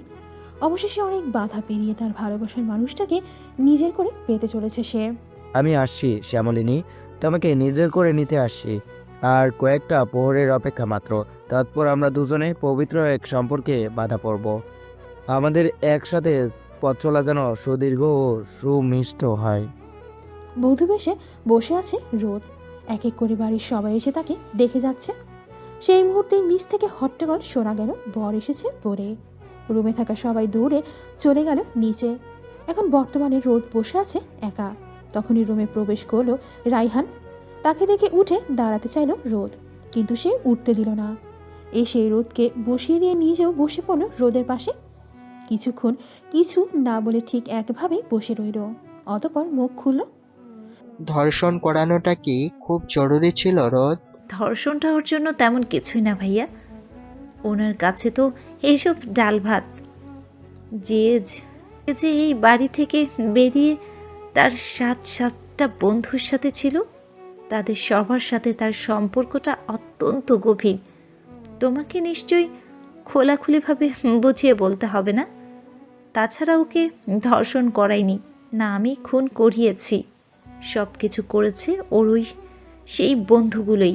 প্রথমে সবার সাথে শারীরিক সম্পর্ক গড়ে তুলেছিল, পরে হয়তো তাদের সাথে কিছু নিয়ে ঝামেলা হয়, তাতেই তারা ওকে খুন করে। আমি সেখানে পৌঁছাতে পৌঁছাতে পরিস্থিতি হাতের বাইরে চলে গিয়েছিল। ব্যাস আর কেউ কোনো কথাই বলল না, দুজনেই চুপচাপ। এর মধ্যে আলিয়া এসে রোদের পাশে বসলেন। রোদকে ভালো করে দেখে বললেন, মাশাআল্লাহ। চোখ থেকে একটা কাজল নিয়ে রোদের কানের লতিতে লাগিয়ে দিলেন। তার চোখে পানি চিকচিক করছে, কিন্তু তিনি যেন কাঁদবে না বলে দৃঢ় প্রতিজ্ঞাবদ্ধ। নিজেকে শক্ত করে রেখে রোদের মুখের সামনে এক রকম ভাত তুলে দিলেন। রোদও বিনা বাক্যে খেয়ে নিল। এরকমভাবে আবার কখন খেতে পারবে না জানা নেই, তাই হয়তো সুযোগটা লুফে নিচ্ছে সে। খাওয়া শেষ করে আলিয়া চলে গেলেন। রোদের চোখ দিয়ে পানি ঝরছে। সাথী আর আঁখি এসে তাকে নিয়ে গেল নিচে। কাজী সাহেব বসে আছেন বিয়ে পড়ানোর জন্য। রোদকে নিয়ে মুগ্ধর পাশে বসিয়ে দেওয়া হলো। মুগ্ধ হাঁ করে দেখছে রোদকে, দৃষ্টিতে তার মুগ্ধতা বিরাজমান। রোদ একবার চোখ তুলে তাকিয়ে আবার চোখ নামিয়ে নেয়। রোদকে বসতেই বরপক্ষের সবাই এসে রোদকে দেখে গেল। সালমা বেগম এসে রোদকে দেখে বললেন, দেখি দেখি আমার বৌমাটাকে, আহ কি মিষ্টি লাগছে, কারো যেন নজর না লাগে। বলেই নজর টিকা লাগিয়ে দিলেন তিনিও। বরপক্ষের কেউ জানে না রোদ যে ধর্ষিতা সেটা, তাই এ নিয়ে তেমন কথা ওঠেনি। কর্ণপক্ষের কয়েকজন এ নিয়ে কথা বলেও সালমা বেগম আর চৌধুরী বাড়ির সবাই মিলে সেদিকটা সামলে নিয়েছে। কাজী সাহেব সব কিছু ঠিকঠাক করে নিয়ে কিছু কথা বলে ইসলামী রীতি অনুযায়ী রোদকে কবুল বলতে বলেন। রোদ আশেপাশে একবার তাকালো। আলিয়ার সাথী আঁখি মিলে তাকে চোখ দিয়ে ইশারা করছে কবুল বলতে। দূর থেকে তার চাচারাও ইশারা করছে। রোদ একবার করে সবার দিকে তাকালো। সবাই ইশারা করছে কবুল বলতে। সবার চোখে পানি টলমল করছে, তবুও মুখে হাসি টেনে আছে। রোদও কিছু না বলে 3 বার কবুল বলে দিল। কবুল কবুল কবুল। তাকে কবুল বলতে দেখে মুগ্ধ যেন হাফ ছেড়ে বাঁচল। এতক্ষণ যেন তার দম বন্ধ হয়েছিল। অতপর কাজী সাহেব তাকে কবুল বলতে বললে সেও দ্রুতই কবুল বলে দিল। অতপর সবাই মিলে আলহামদুলিল্লাহ বলে মোনাজাত হলো। সবাই দোয়া করল তাদের নতুন জীবনের জন্য।